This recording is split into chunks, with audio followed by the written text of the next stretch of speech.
Oh, yeah, here we go. Day 3, Bennett Woods, 97.3, The Fan, live from Padres spring training out in Peoria, Arizona. Another insane start to the show today. Let me introduce our crew right quick. Paul Reindel's the executive producer. Good morning, Paulie. Hey, how are you? A.K.A. the bad influence. Benjamin Higgins is the influenced.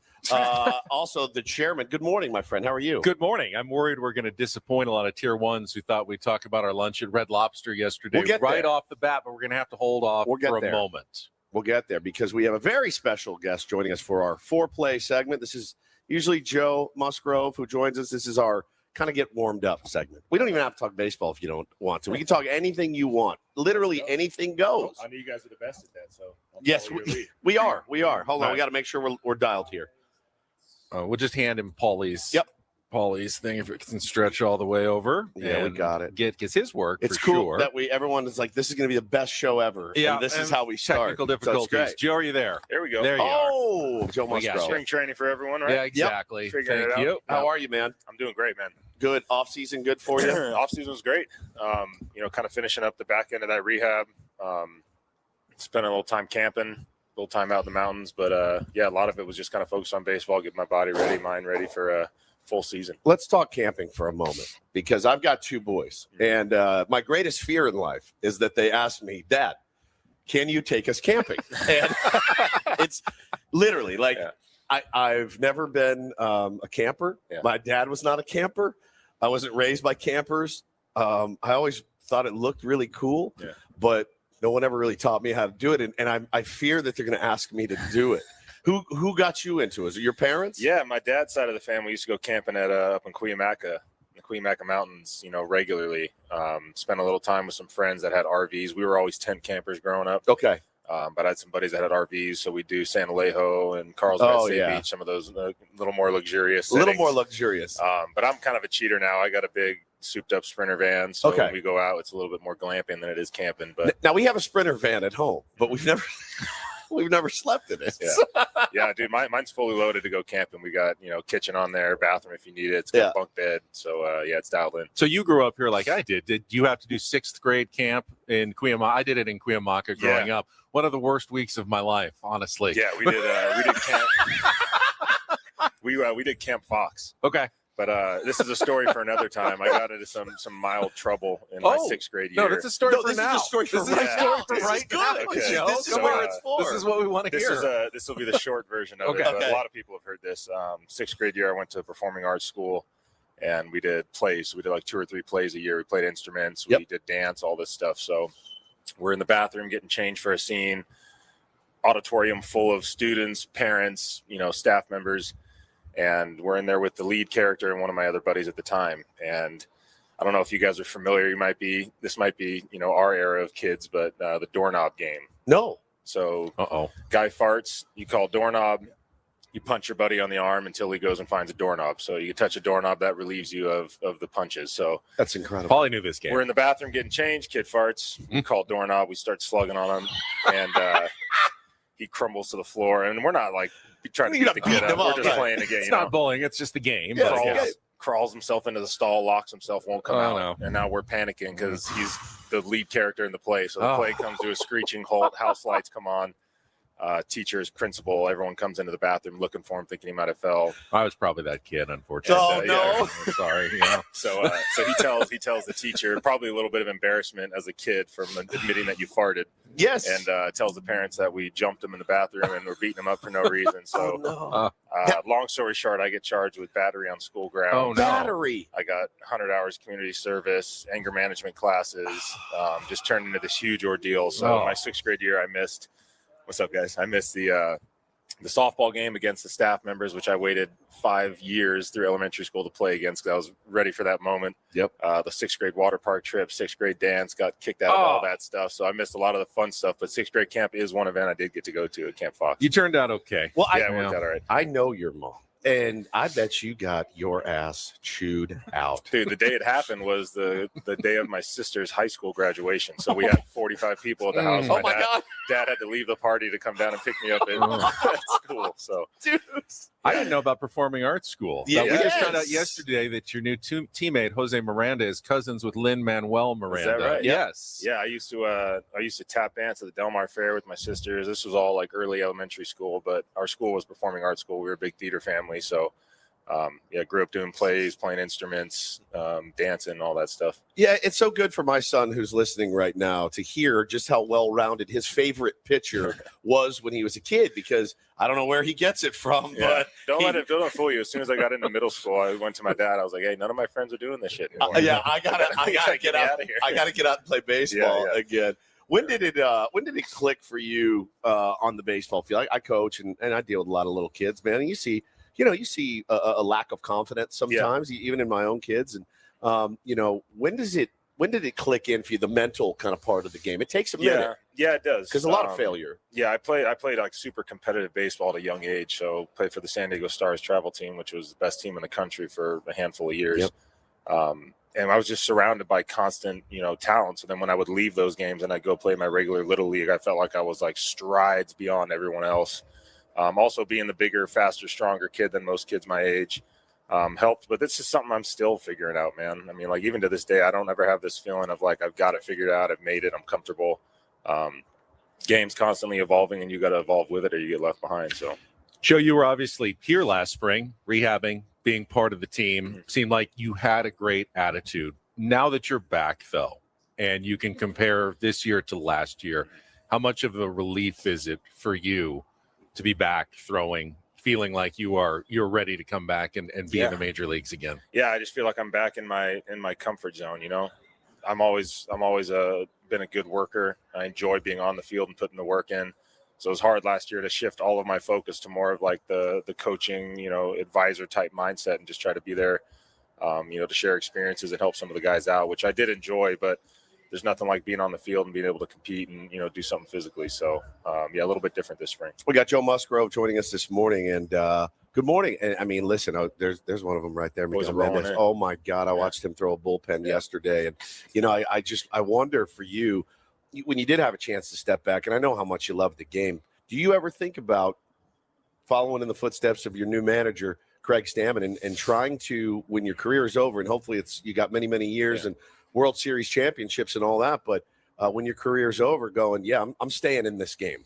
Yeah, I mean, I've always imagined what it'd be like after, and it's hard to, man. I played baseball my whole life. I don't know what life's like without it. So I think until I have to face that reality, I don't really know what's going to excite me or what's going to, drive me to, to take that next step in life. But managing has never been on my plate.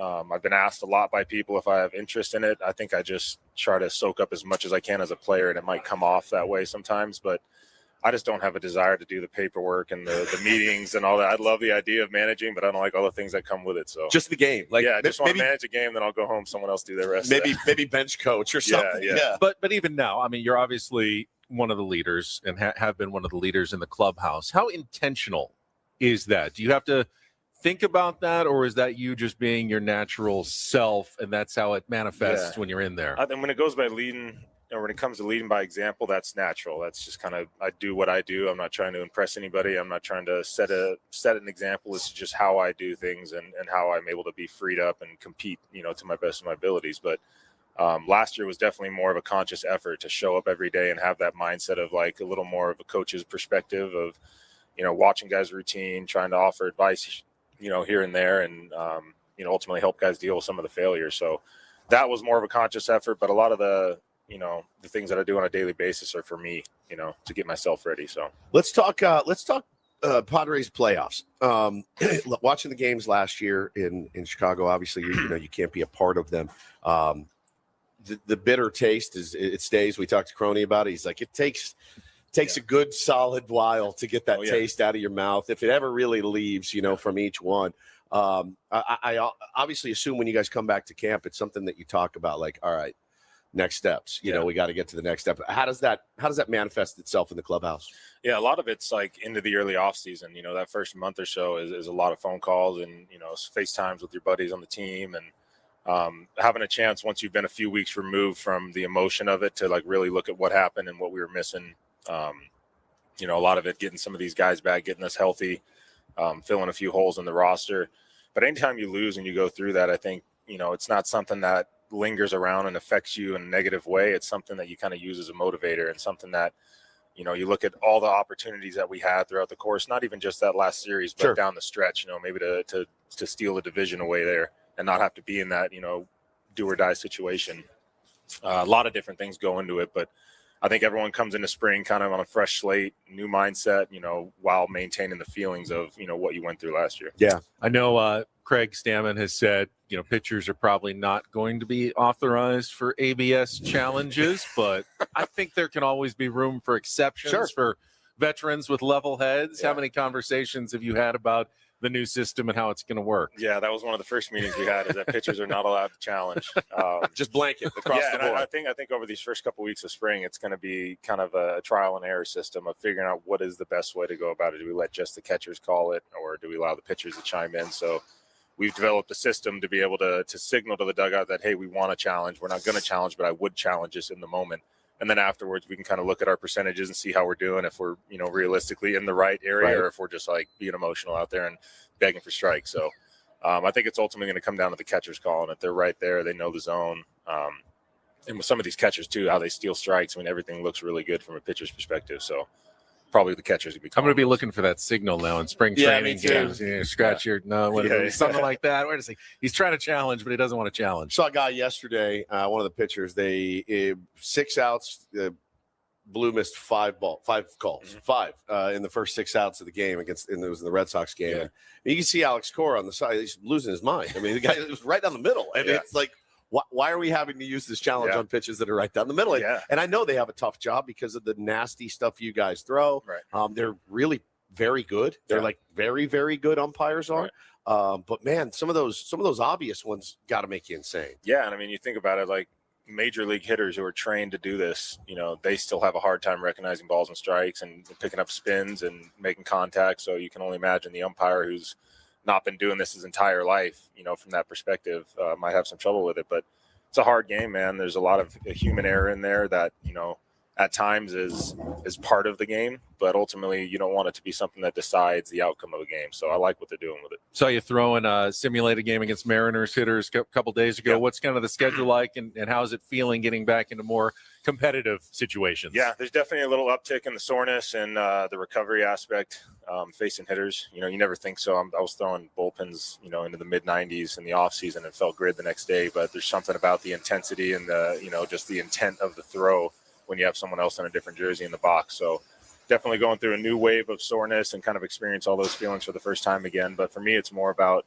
the up downs, like getting those built up. I have no problem going out and throwing, but go have me rip at 100% and then sit for 5-10 minutes and then go back out and do it again 7 times. Oh yeah. That's going to be the biggest jump for me, is kind of getting the rest where you cool down and the adrenaline cools off and then firing it back up. So we've spent a little more time on the backfields. I think I'm about ready to get into a game, but we're kind of giving me the freedom to go, hey, you have 2 today. If you want a third and you feel good, go take it. And then once I get to that 3-inning mark, I'd like to enter a big league game. So that's going to be fun. Thursday will be my last backfield game if everything goes smooth, and then hopefully get in there into a big league game. And, when the season starts, Joe, we got Joe Musgrove with us this morning. When the season starts, too, I know that it's something that it's kicked around for a lot of teams that have, at this point, a decent bevy of arms there. Like, oh, man, maybe we manage these guys' loads a little bit. 6-man rotation early. We built some days off, things like that. Obviously the Dodgers are able to do it right now. They're pretty good at it. And so, it worked out for them in October. They had guys that were a little bit more fresh. And is that something that you guys have talked about? Or does it just shake out how it shakes out after if guys make the team? Right. I think there's a couple things that come into play. We did it, I think, back in maybe 22 when we had Mackenzie Gore here and Manaya and those guys. We were running a 6-man for a little while. Yep. And I think part of that is because we had 6 very capable quality pitchers. It's not like we're just looking to give guys extra rest and throwing anybody out there in that 6th day. We just had 6 guys, and the competition was so tight that we said, hey, we can stretch it out, give everyone a little extra break. But you also got to look at the schedule.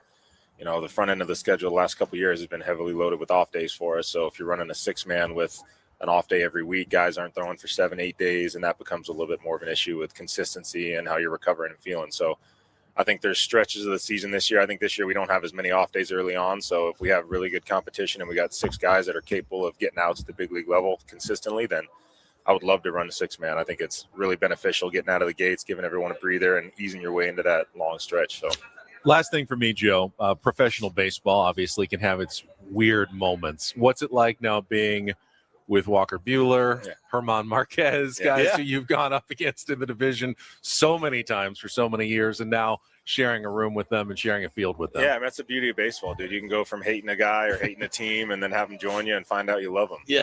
And not to say that that's the case with those guys, but it has been for me in the past. I'm really excited to have those guys. Those are guys that have been around the game a while. Marquez obviously has navigated Colorado for years, so that'll be a nice asset to have as we're entering in there to find out, which of his stuff plays west, what his attack plan is in a place like Colorado with the elements. And then Walker, just like the ultimate competitor, super, fiery and intense guy. And that's something that we need on this team, a little more attitude, some personality. And a guy that's done it at a high level. So hoping that some of these guys can kind of refine their form coming off surgeries and, be big parts for us. Yeah, I'm looking forward to it, man. Chat is just on fire, loving it. Joe, we're so glad to have you back. So glad to have you on the show as I got always. A question. Yeah, absolutely. Have we thought any more about the Mason Miller walkout song? He has. He actually talked to Mason about it off the air. He's serious about it. He won't say. He won't say. I like Gasoline by Audio Slave. When it kicks ripping in. Audio Slave on the way. Show me how to live. Show me how to live. My pitch. It's really, really good. Yeah. They call him the Reaper, but you can't play "Don't Fear the Reaper" because we need people to fear him, and I know that they do. But I could do this for hours with it. Like there's a lot of good Buck Cherry songs out there I want to that might not be appropriate for Petco Park. But please don't recommend any Buck Cherry, Joe. My God. Lit Up or something. Yeah, that's what I'm thinking. There's multiple reasons for that song that you can't do it, but I don't know that it would be kid appropriate, but I mean, it would kill me. I would literally change it every week. Yeah. If one thing went bad, I'd be like, we're going to switch this thing. I know. I'm hearing a lot of heat now about this big return song. Are you going to switch your walkout and go with something that's lyrically fitting for the moment? And I don't think I am, dude. I think I got to stick with Tribal Seeds. Yours sounds so cool. Sound, It's perfect. No, you don't mess with a great thing. Joe Musgrove, everybody. Awesome, thanks guys. so much. That was Joe, great. always good to see Awesome, guys. Joe Musgrove getting us started today. We're going to have you sign the bat for our Tier 1s that we give away at the end of the year. And Joe's just kicking things off. We've got a huge show planned today. Just saw Manny Machado walk in while we were talking to Joe. He's going to join us sometime, I think, during the first half of the program for his annual Sit Down with Ben and Woods conversation. We are also scheduled to talk to Fernando Tatis Jr. AJ Preller is going to be here. We've got a lot of guests on our final day here at spring training. It always seems to work this way, Paulie, that we get almost too much on the last day. It's like the drinking from the fire hose. Oh, it's crazy in terms of interviews, but you can't really get off to a better start than having Joe Musgrove tell the story about how he got in trouble in sixth grade and missed all the fun stuff at the end of the year. He turned out okay. Sounds like a you story to me. It does.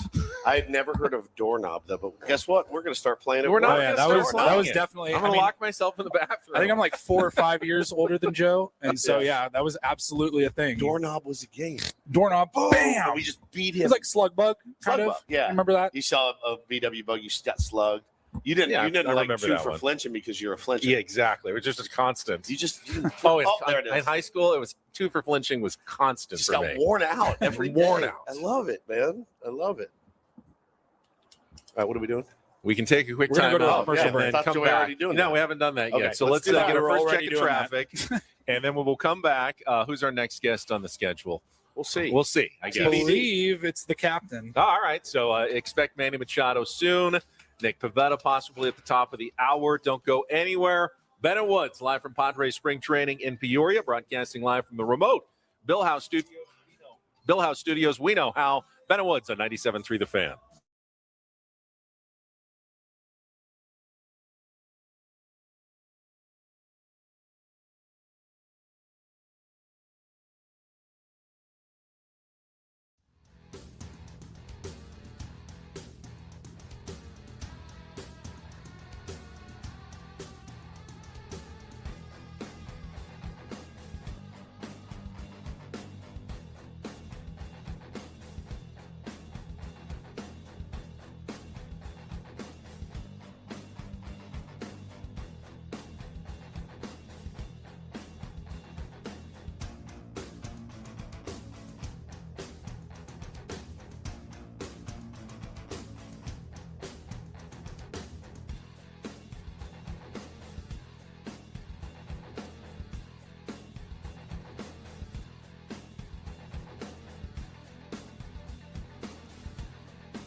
He just here. I'll show you a little. Just a little. Please don't. Just a little bit. What hurts on you? Nothing at all. A little bit. Not that now. So let's say whatever you're about to touch is the only thing. Let's say It's gonna hurt. Right? All right, yeah. Okay. Pretend your knee hurts. Pretend your knee. It's going to in a second. Right here.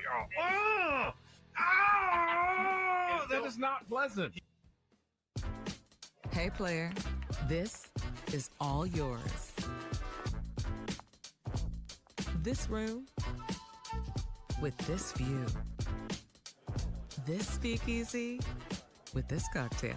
Hey, could you make that too? The spa with this. Ah. And this pool on this roof. This is all for you. The all-new Hamul Casino Resort, now open.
Right on a Wednesday. Our thanks again to Joe Musgrove. All guests on Ben and Woods appear on the SDCCU fan hotline. It's not Big Bang Banking. It is better. Yeah, we are expecting Manny Machado to stop by in just a couple of minutes. But if you want, now we can kind of ease our way into our final show here in Arizona. Well, we had a really fun live stream last night. You can go find that on YouTube under just go to Ben and Woods, hit the subscribe button, right? I wonder if Adam's seen it yet. Oh, I don't know. We had a blast, though. You don't need to watch it, Adam. I gave you a lot of good props in there. Adam's actually on the board today. Our pal Kyle drove to work, was sick, had to call Adam. Adam had to come relieve him. So thank you for being on the board. Adam, how are you, buddy? I'm great. How are you guys? We're doing good, man. We're doing really, really good. We've had a great week. It's been a lot of fun out here. Mason Miller just walked by, and he's very tall and big. He's very tall. Very tall. But we had a great live stream. It's still up there if you guys want to go watch it. I thought it was funny as hell. Yeah, we opened it up. It wasn't just for the gold tier members. Yeah. It was open for everybody last night. That's right. It was open for everyone, and we had a lot of laughs, as we always do, dude. The show has a great time together all the time, and in fact, we spun the toxic wheel last week, and we went to Ben. A little backstory: Ben does not like chain restaurants very much at all. He prefers a fancier lifestyle, especially when it's on somebody else's dime. It's a little more artisanal and a little more. Take it easy back there, Adam. Chef-driven cuisine Yeah. as opposed to corporate mandated. That's right. Chain restaurant cooking. I'm not saying there aren't a couple of good menu items. Sure. There's not a couple of decent ones out there. He wants farm to table, not Yeah, freezer to microwave. That's right. That's right. There you go. So we spun the toxic wheel, and we picked. He had 5 restaurants down there, and it landed on Red Lobster. And it's been a minute since I've been to Red Lobster, probably 28 to 30 years. It's been 50 years because Yeah. I've never been. Because you've never been, and I'll just walk you guys through it. Many people were in the chat asking how it went, and we walked in the door, and I was hit immediately with, it doesn't smell great in here. Well, there's a lobster tank right in the There front. is, but that wasn't the smell. Okay. That didn't smell like that. It smelled garbagey, I would say. And then I excused myself to go to the actual bathroom. Like, it smelled a little bit like a toilet. I excused myself to go to the actual toilet, and the toilet actually smelled fantastic. It smelled beautiful. Did you ask for a table in there? I would have rather eaten in there. It was actually one of the best smelling bathrooms I've ever been in my entire life. And then we went and sat down, and we had a server there, and she'd been there for a while. You could tell she's been on the job a while, and she was a bit crusty.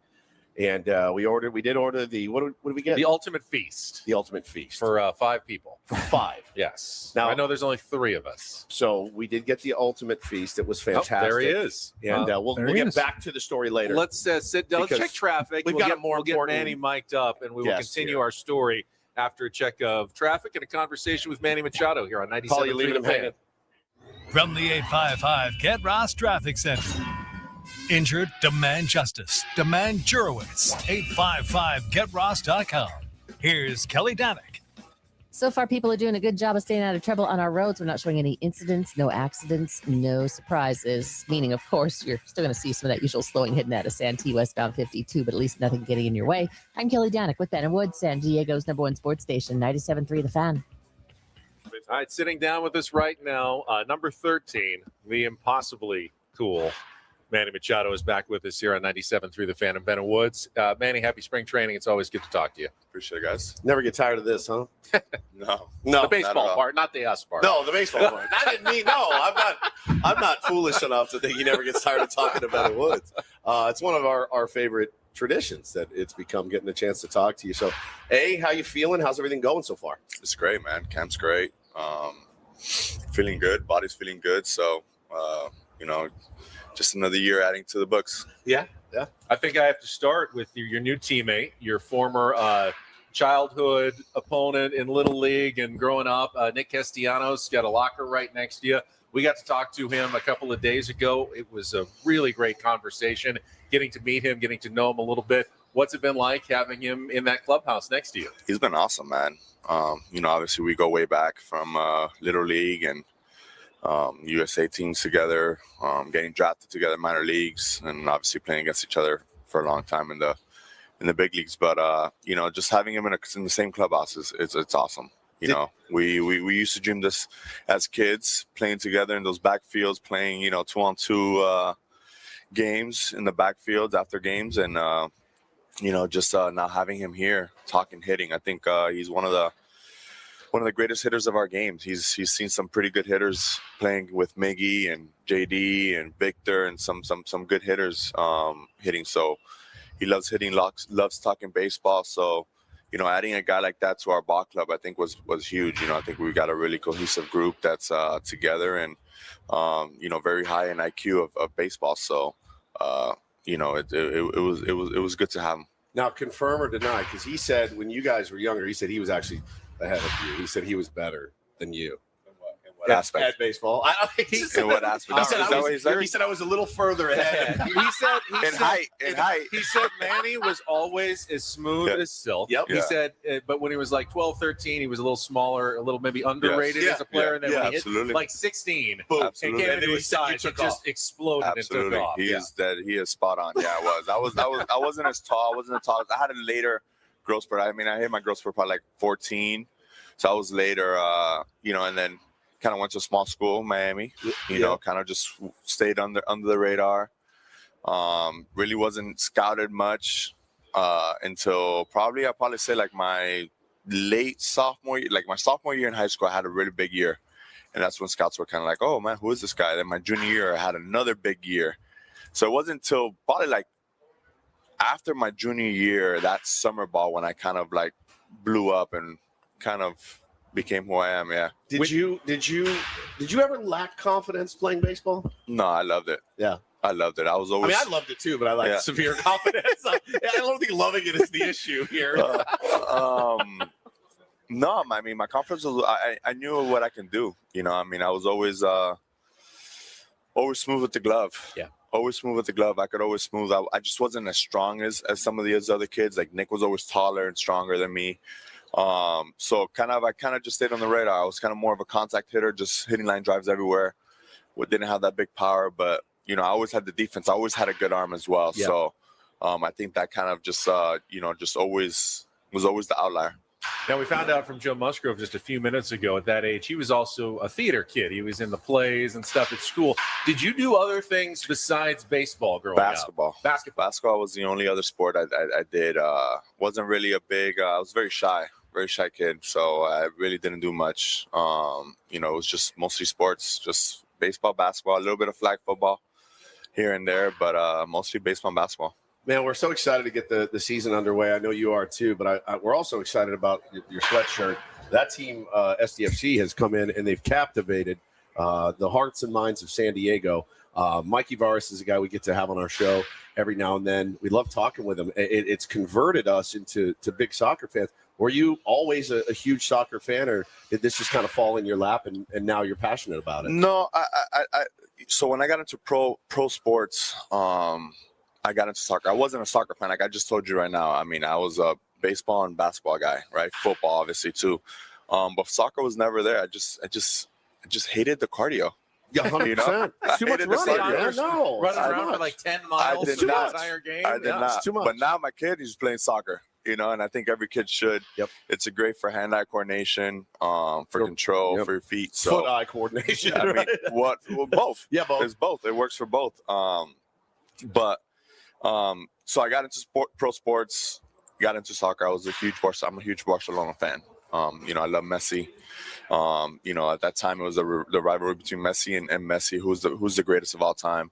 So I kind of started getting drawn into that world, right? And I started watching the Premier League, Champions League, Spanish League, and that's how I kind of got into the sport, right? And I would always follow it, since then. And then obviously, then coming to, the U.S. soccer is not big. Let's be honest. It's not. Obviously now Messi coming over, it's blowing up. Now I guess to San Diego, another sports team in San Diego starts blowing up. And I knew instantly that it was going to be a hit in San Diego, just because not the fact that it's sports, but just knowing the fans, how the fans were going to react. I think they were kind of like, oh, how's soccer gonna be in San Diego? And I was like, man, like, I think we're gonna draw fans. Yeah. Like, we're gonna get fans. Fans love, like, we're San Diego's such a sports town that they love, not only that they love sports, but they love their teams, no matter who it is. Yep. And I think that's one of the biggest and beautiful things about San Diego and the San Diego fans, that, it doesn't matter who they are. I mean, San Diego State, San Diego, the Wave, FC, they show up. football, Chargers, where it was, they show up, man. They show up and they support no matter who it is. And I think that's a beautiful thing.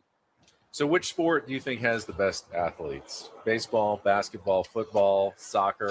I mean, everyone always has an argument. Yeah, this is a big debate, man. It's a big debate, and you're throwing me a kind of little wrench here. You Yeah, know, that's what we do. It's crazy. But look, I'm not gonna be biased. I think, Basketball. It's baseball players could just. I mean, we have Will Myers walking there. He was a 3-way sport player. Yeah. I mean, I think a lot of us baseball players, we could play multiple sports, right? Nobody can hit though. Those guys can't hit. That was my next thing. It's who could come in and step into a batter's box and hit 90, hit 85. Miller. Michael Jordan. Miller. Yeah. I mean, 102 mile per hour fastballs down there, and with a slider. It's not even the fastball. Like, okay, if you can go in there, and I'm gonna throw you 10 fastballs only, maybe you might contact maybe 1 or 2, right? But now you start wrinkling the slider, you start wrinkling a changeup. I mean, just forget about it, right? So that's why I think it's a little bit of an outlier for us on just the aspect, because we can do other sports. Other sports, maybe it's going to be a little bit harder to do baseball. Let's talk hitting with Manny Machado. We got to do it a little bit last year. So for you, after the season ends, you go into it and you look, and I can't remember how many times you got robbed at the wall last year, dead center. You probably know off the top of your head. It was easy 5-6 more pops last year if it's just 10 feet to the left. Petco Park is a difficult park to hit at. Any adjustments in your mind of maybe things that you need to do to get the ball out of the yard this year? Because, I mean, you just got hosed early. Yeah. I remember so many times. Yeah. Not really. I mean, just keep hitting it. Keep scoring it up, Just keep scoring it up. Good things will happen. I did tell Eric Groom there, in a conversation we had earlier this year about maybe bring in the fences a little bit. More seats for you. More seats for you. You could have more seats, more money. Like, why not? It's a win-win. Business sense. It's a win-win. It's a win for us, and it's a win for you.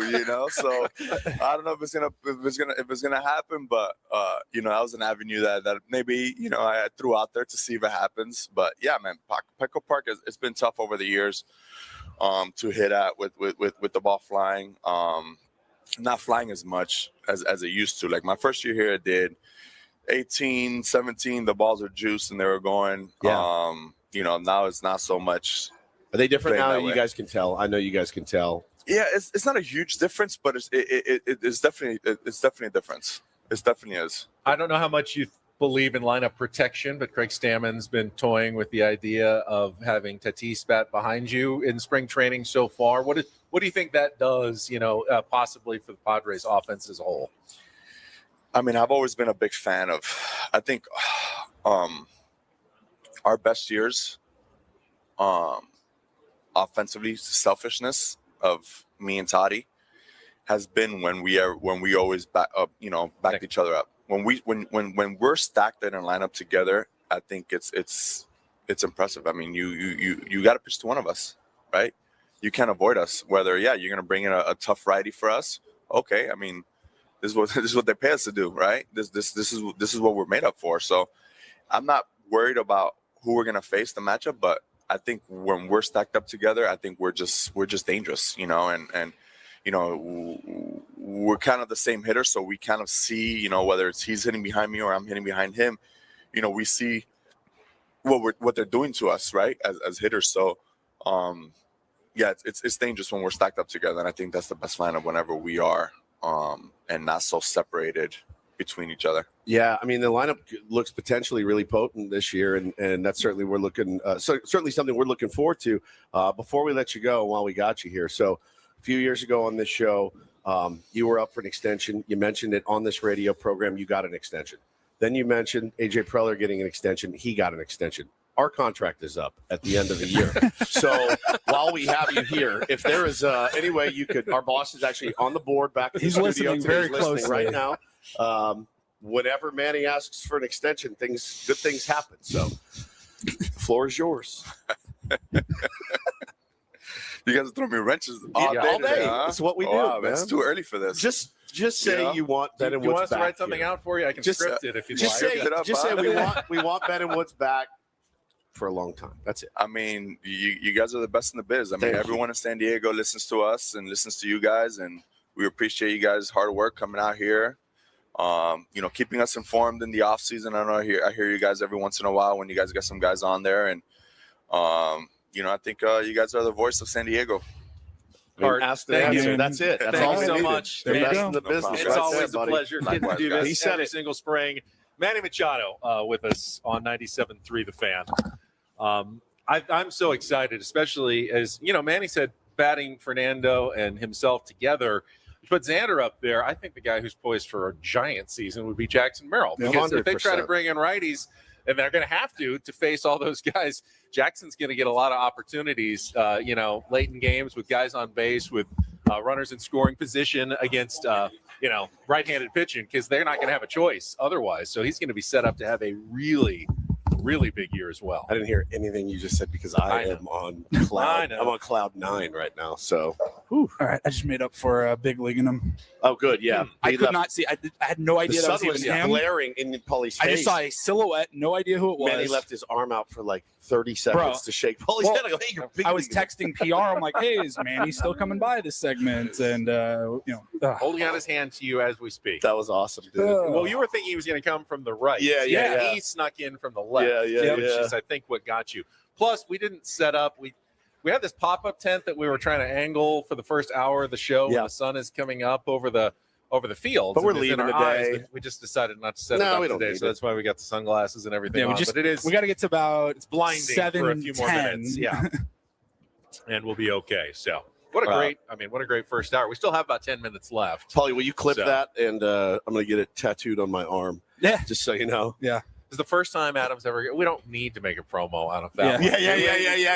Exactly. Don't have to make a promo. Out of you guys that have one. enough promos. You have enough promos right now. So anyway, back to the Red Lobster story. Yeah. If you missed it, Benny, what did we order? We ordered the lobster. We ordered the ultimate feast. It said on the menu it was for 5 people. Yes. It's your choice of a bunch of things. We got the lobster tail, the steak, and then coconut shrimp, and then Walt's favorite shrimp. Yeah, Walt's choice. Whoever Walt is. We don't know who Walt is, but got your choice of 4. You got some sides. We got baked potato. We got some broccoli with it, and they brought 2 baskets of those.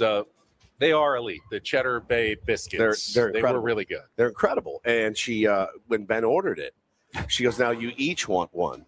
And we said, "One what?" And she said, "One of these feasts." And I go, "No, we don't each want a lobster fest for 5.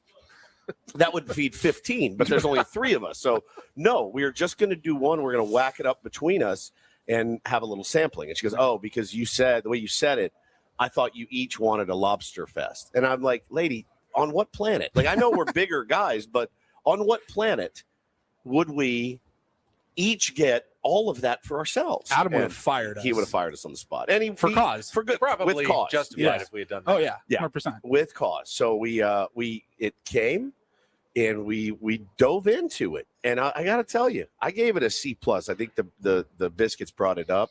The other stuff was okay. It was whatever, but we got through it. I had zero ill effects whatsoever. The lobster tail came with a thing of melted butter. Yeah. You can't mess up melted butter. No. Honestly, no, it was good. It's one thing that's almost impossible to mess up. And if you put it on anything, it tastes okay. Exactly. You could dip a turd in there and it would be better. It would be somewhat edible. Is it the best seafood meal I've ever had in my life? No. Did I feel fine after eating it? Yeah. Yes, I actually did. We all ate some veggies and some greens with it, and we did all right. But we have to shout out, and again, not plug Ola because we have the receipt. We have to shout out where we had dinner last night. If anybody is coming out here or lives out here or is planning on coming out, this barbecue joint that was recommended to us by Caldwell County Barbecue. Jojo Tarantino, one of the trainers, said, "Try this place. It's new." Mm-hmm. And we went in. And listen, man, I grew up with good barbecue. I know what good barbecue is. I've had barbecue out here. It's never been good. This place was spectacular. Jesse Agler, we sat down with Jesse, had a great meal with him, chopped it up with him, and the food was spectacular. Yeah, you walked in, and they had big, giant drum smokers, mesquite wood. Oh, we got our picture. Outside. We got to post that picture. Yeah, you can see the picture of us outside. The guys actually invited us back by the smokers to check it out, which was amazing. Say it again. Caldwell County Barbecue in Peoria. Yeah, it's kind of downtown Peoria, Washington Street off of Grand near Olive and Peoria Avenue, I think. But it was doing the brisk business even on Tuesday night, so people are getting the word out. Got the brisket, got some lean, some fatty brisket. Yep.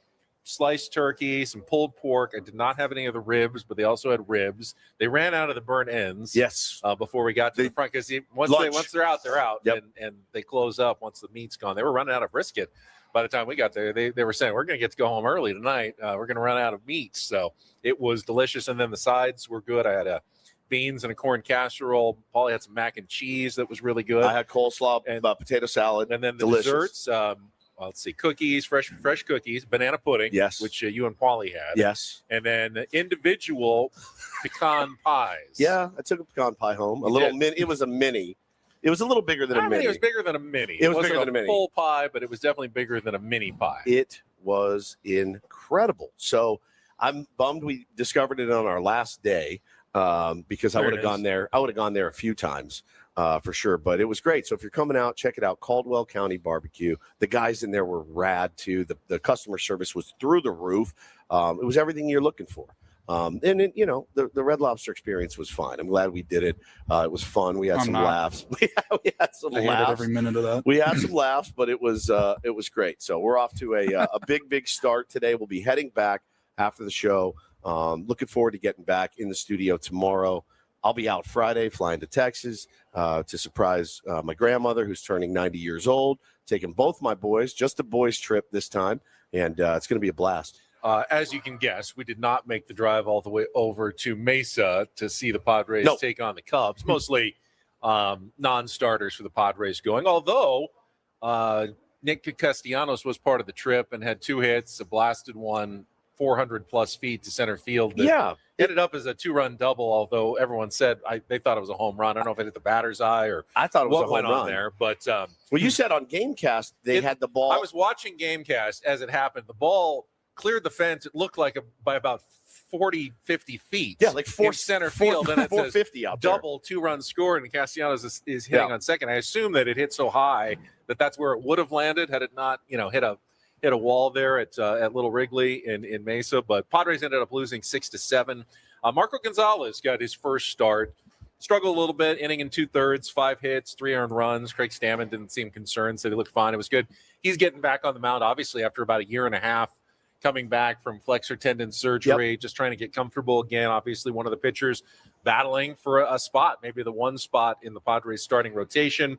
Relief pitching continues to be the best thing about the Padres this spring. Ron Marinaccio, 4 up, 4 down with a strikeout, and Bradley Rodriguez looking like he could be very much part of the back-end crew of the bullpen as opposed to just the youngster coming up, striking out 2 in a wicked inning of work. Absolutely electric fastball, a ridiculous changeup as well.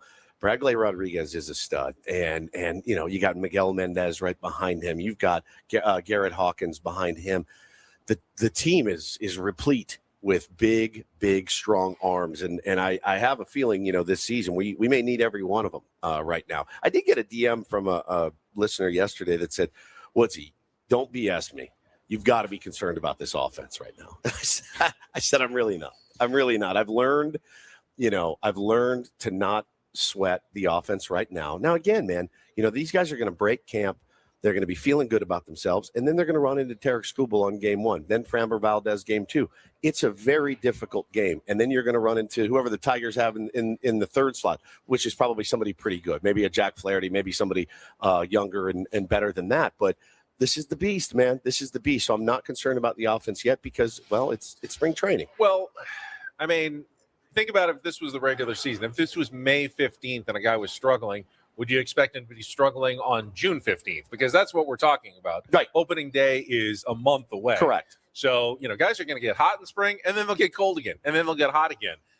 You had a game like yesterday, which is weird. The Padres lost. Actually was, the top 3, the only guys that are potentially going to make the team, had a great game, 8 for 13 from the top 3 in the order. Yeah. Bryce Johnson was there and had a couple of hits, I think 3. I mentioned Nick Castellanos. You got Miguel Andujar had a hit as well. And the guys who came in at the top of the order, like Romeo Sanabria, has been having a really good spring, and he got another hit as well. So, yeah, the bottom 6 went like 1 for something in the game. Yesterday didn't score, but that doesn't matter. Now, the game before, they won, but it was all late with the subs coming in. That offense doesn't really matter when you score in the 8th inning in a spring training game. This one was a little better for the guys who did travel to face the Cubs. Well, all I'll say is this, man. In a 162-game season, we're going to have plenty of time to worry about the offense. Plenty. And so I wouldn't work myself into a huge tizzy in late February. There's plenty of time for that. And I'm sure there will be periods where we do. Today's game will be right here in Peoria against the Los Angeles Angels at 12:10. I believe Jesse's calling that game, and they're going to have it on MLB Network as well. Nice. Because MLB Network is here today. Oh, yeah. Doing their thing as well. So we're going to be talking to some of those guests. Michael King going to make his spring debut on the mound at the stadium. All right, 1 hour down. I believe Nick Pivetta is supposed to join us coming up in hour number 2 of Ben and Woods on 97.3 The Fan.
Hour number 2, Bennett Woods, our final day, broadcasting live from Padres spring training in Peoria, Arizona. We already talked to Joe Musgrove, talked to Manny Machado on our last segment. And sitting down with us right now is a guy who at this time last year was one of the newcomers here to camp, had just signed with the San Diego Padres. Turned out to be, well, let's say it, the biggest steal of the offseason last year. Went on to have a phenomenal season on the mound. Now he's back for year number 2. Nick Pivetta is with us here on 97.3 The Fan. Nick, it is great to see you with a year under your belt here in Peoria. Yeah, thank you guys for having me. It's nice to be back. Weather's good. Can't complain. It's fantastic out here. It's just perfect. It's a great place for spring training. How's the old whip feeling right now? Yeah, it feels like I haven't thrown in 3 months. The first couple weeks of spring training are always interesting, kind of working through the aches and pains and you know, seeing what your off season kind of held for you, seeing where your body's at. But I'm starting to hit a nice little easy road here and just looking forward to getting to games. You obviously, I don't know, how different is this spring training? You had, good career in Boston, but always were trying to find that next level. You found the next level last season. Is it a matter of trying to maintain that, or is there still more changes you continue to make as you try to grow? Yeah, I mean, I think I always want to change and I always want to adapt.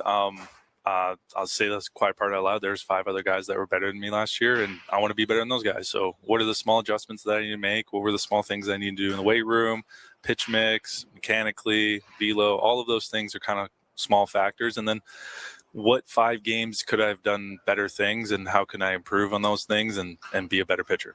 We talked to Ruben Niebla, your pitching coach, who is just incredible to talk pitching with. And I know that you guys bend his ear a lot.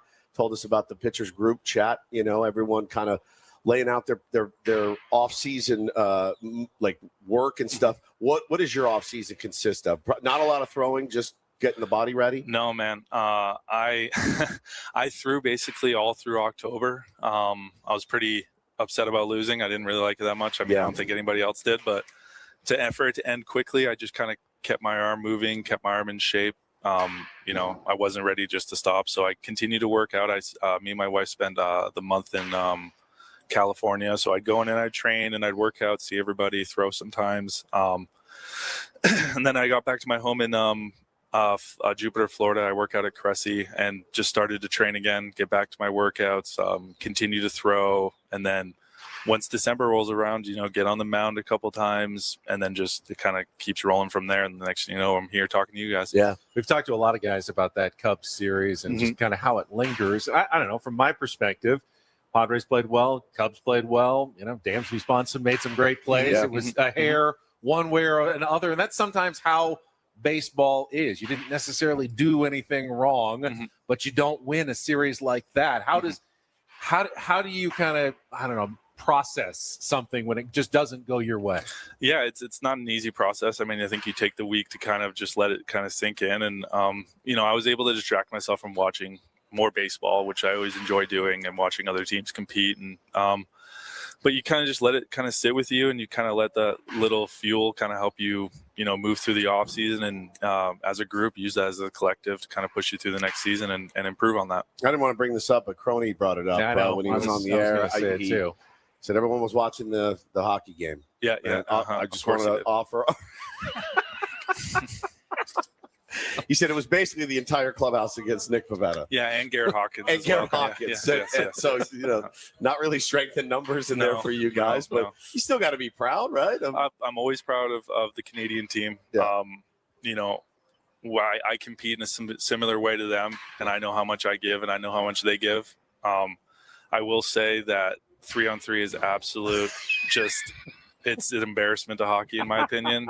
It's not true. I don't really like it. I don't think you need to speed up something in that moment, but the American team was able to take advantage of it, and they played a good game. And I'm happy for my American teammates. So do you like the Manfred rule in the 9th inning, or the extra inning? I think it's a little bit different for baseball players because there's so many. It's just, it's hard. I do like the second base. I think it makes games a little bit shorter, but it's just for rosters and for seeing how it was when I first started playing, the amount of turnaround and what guys were asked of. I think it just protects players a little bit better. Yeah. But it still keeps it pretty even. And then in playoffs, we go back to normal. But that's the thing is in playoffs, we go back to normal. Sure. Second. So we at least get a little bit of that. Yeah. Talking to Padres pitcher Nick Pivetta here with Bennett Woods, as long as we're getting the awkward questions out of the way. Yes. Earlier in the offseason, we were talking to your new manager, Craig Stammen, about the ABS challenge system and whether pitchers were going to be able to challenge. And yours was the first name he actually brought up in why pitchers aren't going to be able to challenge. Threw me under the bus that He quick did. there. No, he did. That's crazy. Like day one as a skipper, by the way. That's right? crazy. It's I guess rookie mistake maybe. But And he loves you, but He he loves goes, you. I Oh, don't thank know you. that we can, in that moment, that 1 or 2 seconds after he throws the pitch, if we can totally trust Nick Pivetta to have a level head about where that ball went. Yeah, I think Chris Sale said it best. I know for me, I'm the way that catchers frame the ball, the way that my pitches move, where my head is at when I'm at release. I'm in no position to usually say if that's a ball or strike unless it's like middle, but then the catcher's going to kind of help me out with that. So I won't find myself tapping my head at all. I just don't think I'm in the position. I'm sure somebody will eventually because they just will. They're confident, whoever that person is. But yeah, no, I won't challenge. I think he threw me on the bus there, but I will not be challenging. Yeah, I mean, now the way he could make it up to you though is if he came to you and said, you've had a great spring, opening day starter. Is that something that you've thought about? I know there's a few guys probably worthy of that honor. I know that you would love that honor to go against Tarek Skubal more than likely on opening day against the Tigers at Petco Park. Is that something that you think about? No, it's not really in my forecast. I'm just focusing on what I can do to help the team win. Wherever I pitch, I pitch. I want to pitch in the World Series. That make me game one starter in the World Series. That would make me happy. But it's the season's a long season. However it pans out, they're going to put the best person in position to pitch that game. It doesn't really matter that much. It's very important. It's a great honor, of course, but in the grand scheme of things, what matters is the end result, not the beginning. It's a great honor, like I said, but I just want to win, and wherever I'm slated in. Well, it's got to be pretty cool for the guys in the starting rotation, knowing that the bullpen is full of demons. There's just one after the other. And if one of those guys gets hurt, there's another one ready to take his place. It really doesn't end with the San Diego Padres, so that's got to feel pretty solid as well. Yeah, they've done a great job of adding guys and bringing guys in, and then the talent that we have here, and they just changed, and they've had some really, really good innings and a really, really good years, and you're always confident, no matter what the situation is. Of course, I always want to be the one out there, but it's nice having that in your back pocket. I know starting and relieving are different animals, but when you see some of these young guys, and everyone knows, Mason Miller and Jason Adam, Adrian Morejon now, but like Bradley Rodriguez, who pitched yesterday, we saw him a bit last year as well. How do you, the wicked stuff, like you process, what are you seeing out of some of these guys? Yeah, I remember Bradley. Remember that? What was the game? Was it the game we clinched? Remember the double play, bases loaded? Yep. That's kind of solidified who he is. Very confident person, goes out there and works hard, but shows up in the big moments so far. So, he's definitely one to keep his eye on. David Morgan, extraordinary year, just started throwing like a couple years ago. I give him crap about it all the time, but, it's that, but it's the willingness for these guys to adapt and get better, and the way that they're being coached and managed has helped their careers. And just speak for a second, if you would. Last one for me, just about your pitching coach, Ruben Niebla. We love getting the perspective of the guys that he works with. What makes him as great as he is? Yeah, I get this question asked all the time. I think it's just who he is as a person and who he's developed into through his experiences. He has a certain way of communicating to you. He has a certain way of being able to get through to you but allow you to do it in your way. And he's very knowledgeable in that. And then he has a great understanding of how pitches move and how your arm is and how he can help get better, just tweaking little things here and there. And he allows you to be yourself and have fun at the end of the day. And he challenges you with fun things and interesting things to kind of compete with. Yeah, for sure. And what for you, like this year, anything that you're working on new, something you want to do better pitch wise? I want to hone in on my pitch mix that I have. I want to get ahead of guys better. I want to put guys away more. And it's just, honing in on those things. I'm not going to give too much away. Yeah, don't. Somebody's listening. I don't trust any teams out there. They're always we can talk about it more once we get into the season when I pull some new tricks out of my hat. But it's getting back to who I was last year and just being a little bit better and competing with that version of myself and competing with my teammates. Love it. Clearly, Matt Waldron has taught him the knuckleball. Yeah, clearly. Bust that Gonna out. bust that out. imagine, Nick, it is great to have you back for another year. Thank you for sitting down with us, and have a great rest of your spring training. Thank you guys for having me. Appreciate See it. you Okay? opening day. Yeah, of Nick course. Pivetta, Padres starting pitcher. We're going to take a little early timeout because I'm told in about 5 minutes, Fernando Tatis Jr. Been is a while. going to sit down with us. It has been a few springs since we've had a chance to connect with Toddy. Looking forward to that. More interviews coming up from Padres spring training in Peoria, Arizona. Live with Bennett Woods on San Diego's #1 sports station, 97.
Hey, player, this is all yours.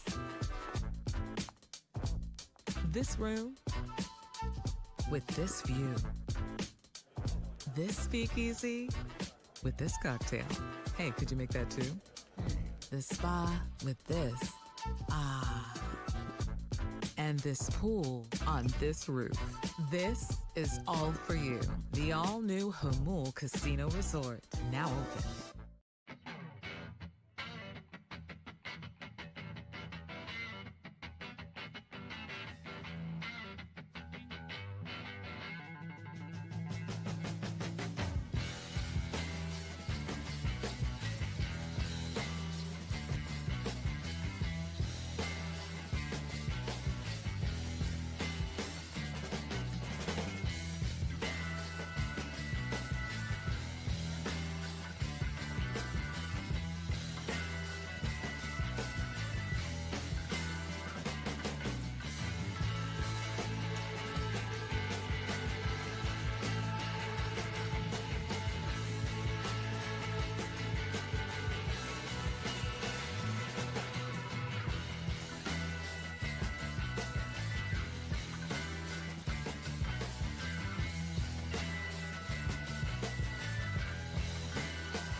Padres spring training in Peoria. Yes, normally we'd get into Don't Do This right now, but looks like Fernando Tatis Jr. is going to be stopping by in just a minute or two. I will remind you when we get to Don't Do This. It's always brought to you by Dixie Line Lumber Home Centers, helping San Diego homeowners and contractors fix it, build it, and enjoy it. In fact, why don't we give a do this right now to the San Diego State baseball team? Yeah, last night, coming off, they got clobbered by USD, I believe, on Sunday.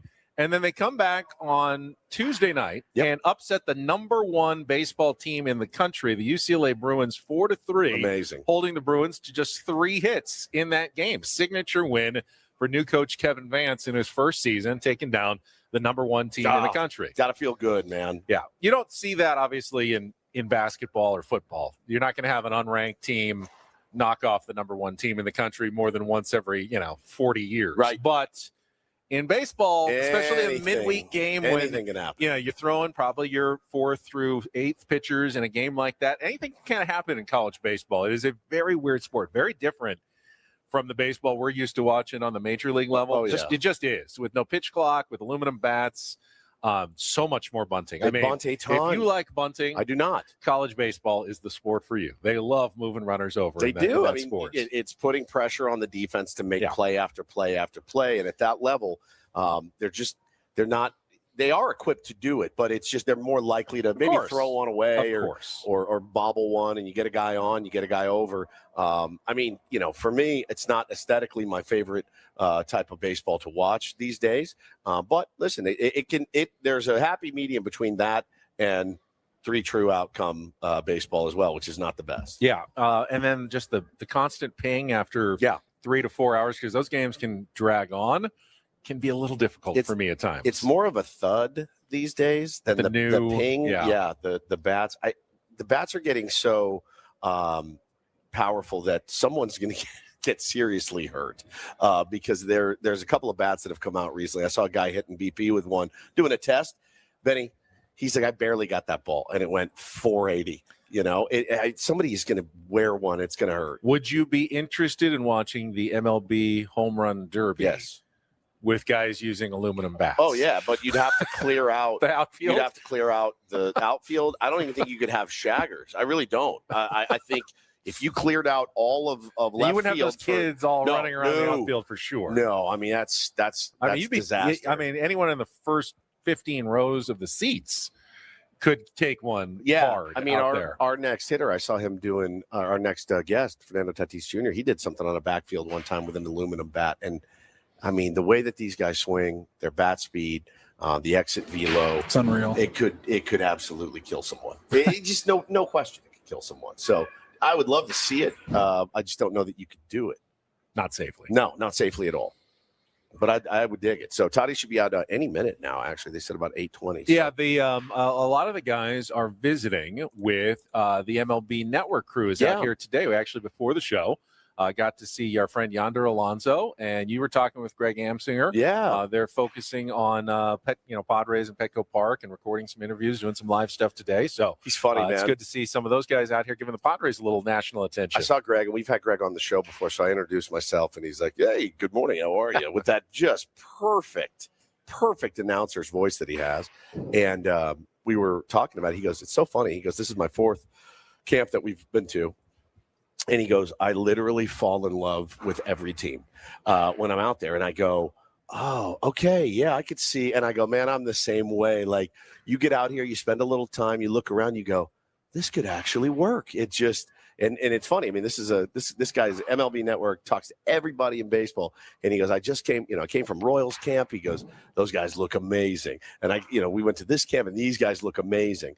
And it's the same thing you do. You get out here and you start to buy in every year at spring training. It is a good reminder. Even the teams that aren't expected to do much, like we're talking about the Cardinals, aren't really going for it this year. If you stood there though on their backfield and saw some of their, top minor league arms, you go, holy cow, maybe they could. Anybody who gets to this level, even the worst guys on the 40-man rosters are still the best of the best of the best. Yeah. Just to get to this point, to get invited to a spring training, to even be a minor leaguer on the backfields, you have to be so much better than all your little leaguers and high schoolers growing up just to get that opportunity to get drafted or get signed somewhere and be in one of these camps in Florida or Arizona. No, it is funny, though, because, he sees it all. And, you spend a little time around, you meet some of the guys, you see some of the, prodigious BP home runs and whatnot. You're like, I don't know if these guys, if it all clicks in, they could really get something going this year. And so it's good to know that it's not just me. Because I'm sold right now. This team's won 150 games, as far as I'm concerned. The optimism is always a little through the roof, off the charts. It is at this time of year. It is, and then reality sets in, and every team's going to deal with injuries and the grind of the year, slumps, and things. And you wonder why were we so excited about this team back in February and March? I know, and that's just the nature of a 162 game season. That's right. Today is February 25th. That means opening day is 4 weeks from tomorrow. Yes. Thursday, March 26th. Correct. So, while it feels like we're still very early in spring training, it's going to come pretty fast at this point. They'll break camp, I think, on that Sunday before the opening day. So really, they've only got 3.5 more weeks here before they are done. So they got to get a lot of work done. This is the last couple of days for the guys who are going to go off to the WBC. Going to be heading to their team camps this weekend and joining their teams. And then they'll only be back for the last probably week or so of spring training after the WBC is over. So they'll be gone for like 2.5 weeks, depending on how far their teams advance. So this is kind of a lot of time that they want to get spent together before the team breaks up here in a couple of days. I'm bummed, too. I forgot to ask Manny about the WBC. I know how much that means to him. And he has been named the captain of that team. So Manny will be the captain of the Dominican Republic. And, just an incredible squad. A bunch of incredible squads that they're putting together out there. So I'm excited for the tournament to start. When's the first game? The first game is March 5th, I think, or maybe 4th in Japan, but 5th, I think, here in Florida and some of the other locations. I did see, I don't know if they're going to switch off or, because Junior Caminero is also playing for the team Dominican Republic. Junior Caminero, who wears number 13 in honor of Manny Machado. In third base. So I wonder if they're going to switch off DHing, third base, and how it's going to work. But we'll all be fascinated to see it when it comes.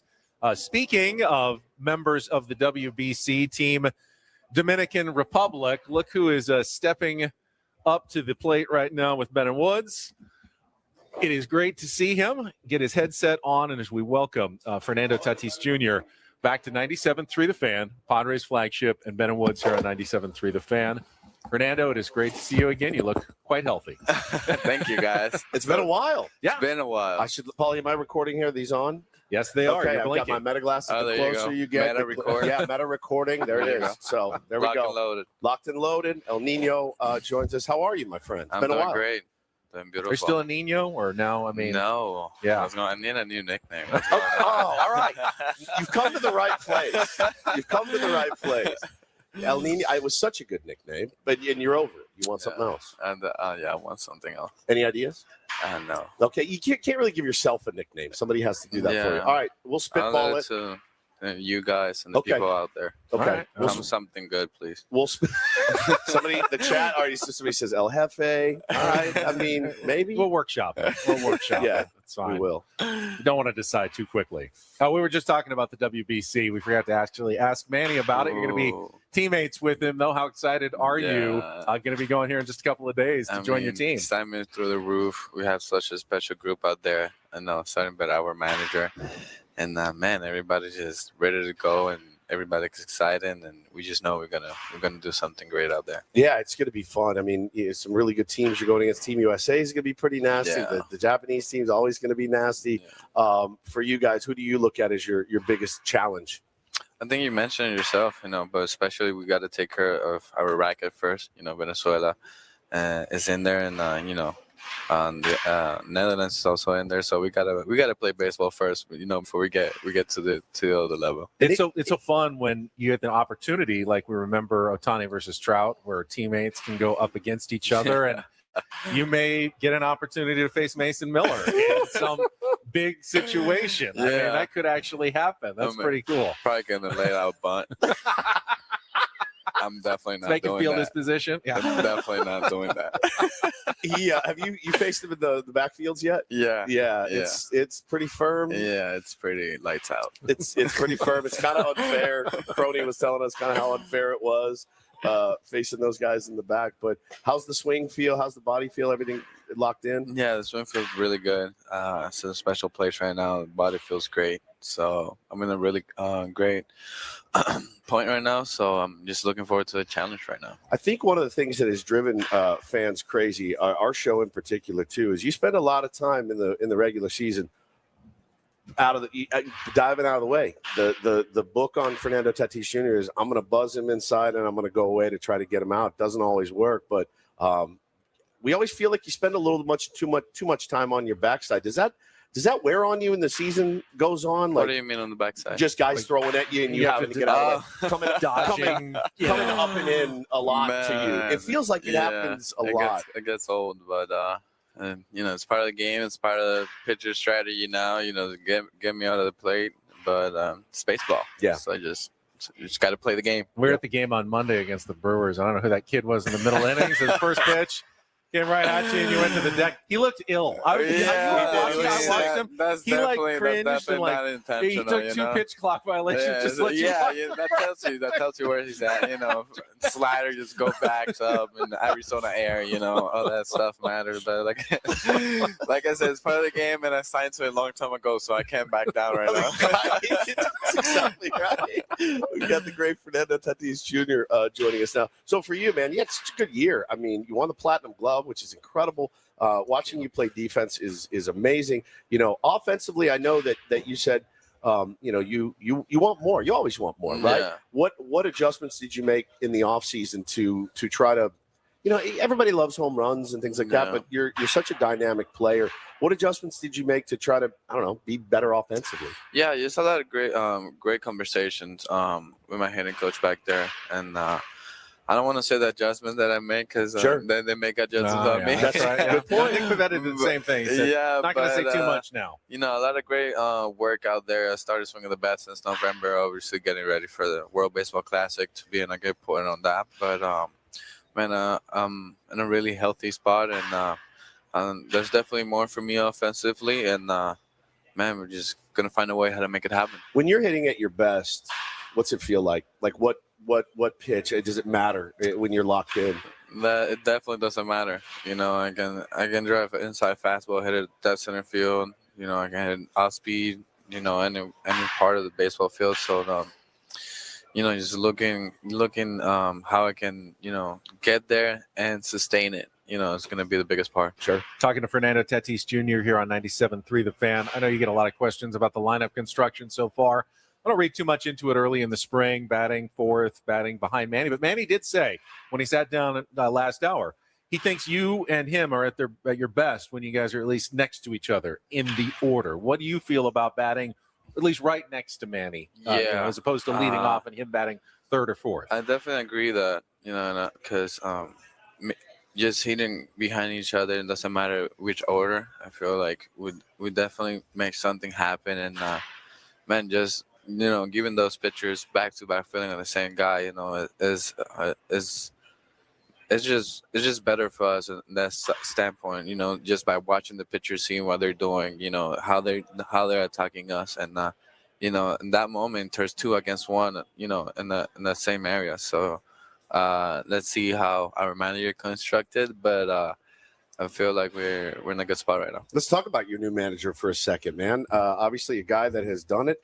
He you played with him, yes? Yeah. You played with him. How was that weird to have him be the skipper now? And how's it been so far having Craig in? And it was definitely not weird. And if somebody deserved it, was definitely him. I feel like he earned that respect, even when he was playing. So coming in as a skipper, it was really easy transition. He went to the Dominican. We talked some great baseball. We talked how it was gonna look.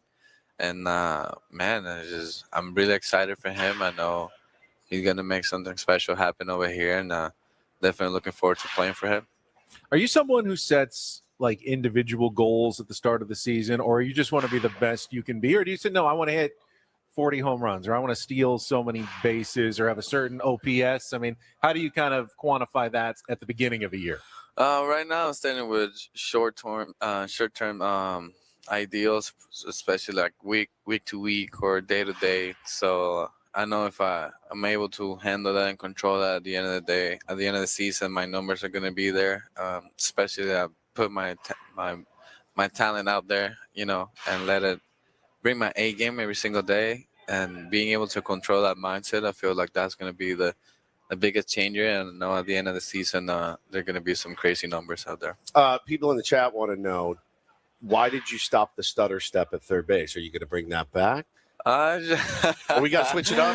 New nickname, new. I mean, starter step is definitely there. Just having some feel, for the game.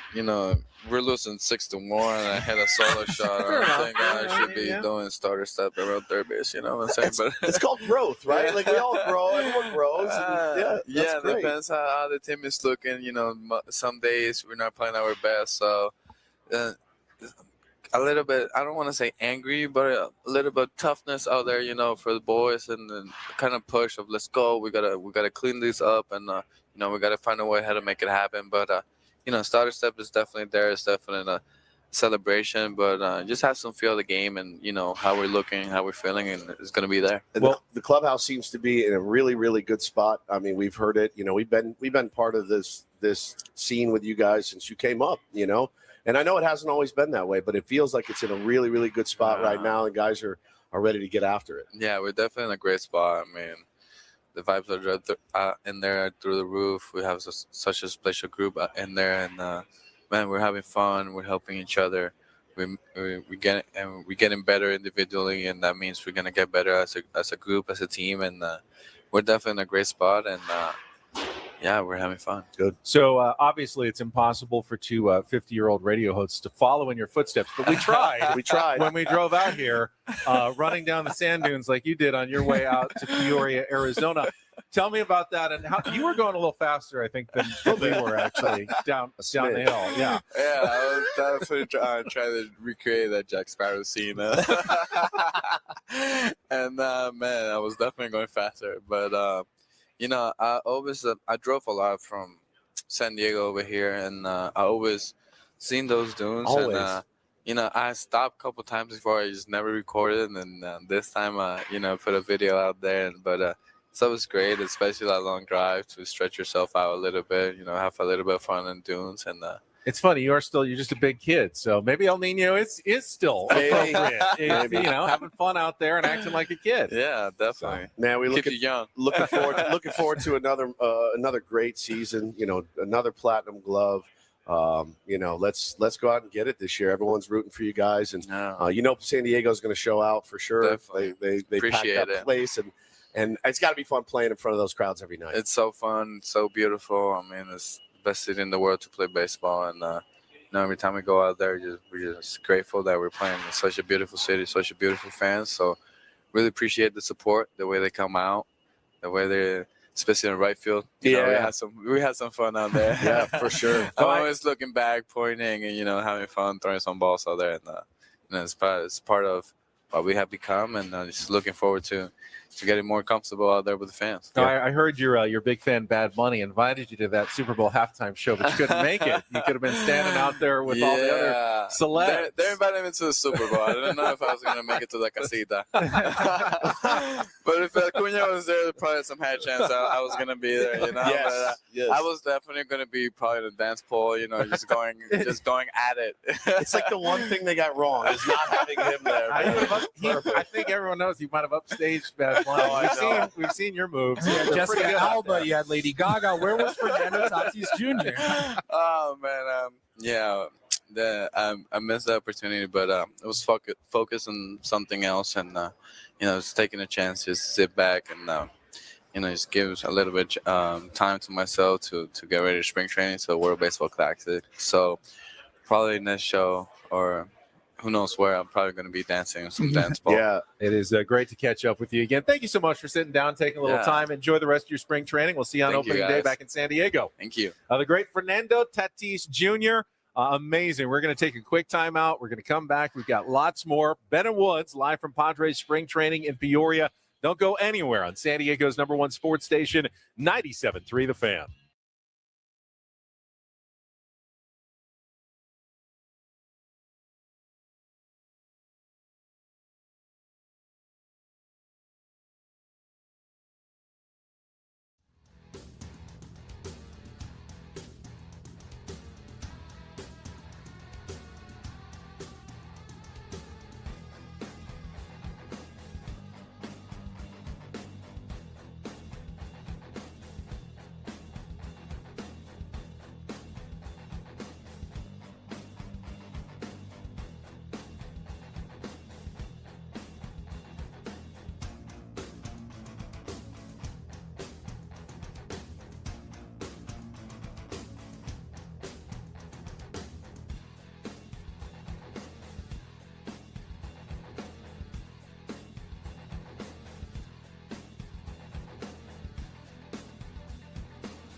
Here, I'll show you a little. Just a little. Please don't. Just a little bit. What hurts on you? Nothing at all. A little bit. Not that now. So let's say whatever you're about to touch is the only thing. Let's say It's gonna hurt. Right? All right, yeah. Okay. Pretend your knee hurts. Pretend your knee. It's going to in a second. Right here. Oh, that is not pleasant. Hey, player, this is all yours.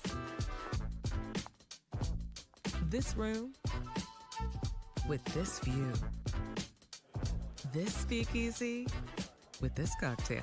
Hey, could you make that too? The spa with this. Ah. And this pool on this roof. This is all for you. The all-new Hamul Casino Resort, now open.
second hour, live from Padres spring training. I will say, Fernando Tatis Jr. was outstanding. He may have opened a can of worms in asking all of our tier ones for a new nickname. The suggestions are coming fast and furious. They are. We may need to do an entire bracket of Tatis nicknames at some point. But we got another guest joining us right now, and I'm going to be honest. The guy sitting down right now, if he was on another team, might be an eighth inning guy, might even be a closer. In the Padres bullpen, he's just another nasty arm that they can throw at the opposition. It's a pleasure to welcome David Morgan. They call him Demo here on 97.3 The Fan. Yeah. Welcome. Well, thanks for having me. It's good to have you, man. And listen, Nick Pivetta was just here, and he was talking about how, nasty the back end of the bullpen can be. And he said, guys like David Morgan, they just started pitching a couple years ago, which is unfair for us who've been pitching our whole lives. So plenty of bullets left in that arm. But tell us a little bit, we know some of your story, but about that journey to now, towing the rubber in big league games. Yeah, it's been awesome. It wasn't really how I expected the dream to pan out in the big leagues for me.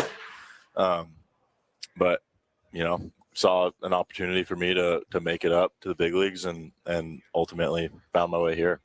What I don't think people necessarily understand, when you go undrafted, that's a pretty big disadvantage, because when teams invest draft picks, money into guys, they will stick with them a long time. When you're an undrafted guy, you may get an opportunity, a tryout or two, but you don't have that going for you. How difficult is that road? Yeah, for most guys, it's pretty hard. I think for me, it was a little different. When I came into it, it was kind of like, here you go, buddy. Go, get activated, go pitch in rookie ball and see what you got. And for me, the organization, treated me like I was, just like all the rest. He out here. Ultimately, I came out. I threw in low A, had decent numbers. As soon as I got comfortable, pushed up to the next level. As soon as I got comfortable, pushed up to the next level. I never had a spot where I just got to dominate. I would always kind of scuffle, figure it out, boom, on to the next. And figured out double A, skip triple A, go to the big leagues. And for me, that was a different experience than most guys have. Yeah, for sure. And that any father that has children that play baseball, you dream about that. The kids dream about it. For you, man, when you got that call that you're pitching in the big leagues and then your first outing, walk us through that. Yeah, it was wild. I was actually hunkered down in Amarillo. We had a tornado rip through. Yep. So I was, in a basement with all my buddies down there. And then sitting in my hotel room about 11 o'clock at night, got a phone call from our manager, and I thought I was just going to go AAA. My roommate saw the phone call, saw who was calling me, was like, oh, cool, you're going to go to El Paso, whatever. Yeah. Ends up telling me I'm going to the big leagues, skipping AAA, and I went up there. Obviously, I was there for, 15 days and got sent down without even pitching. And then I came right back up and debuted in a one-run game, got thrown right into the fire and, stuck around ever since. Could you hear your heartbeat?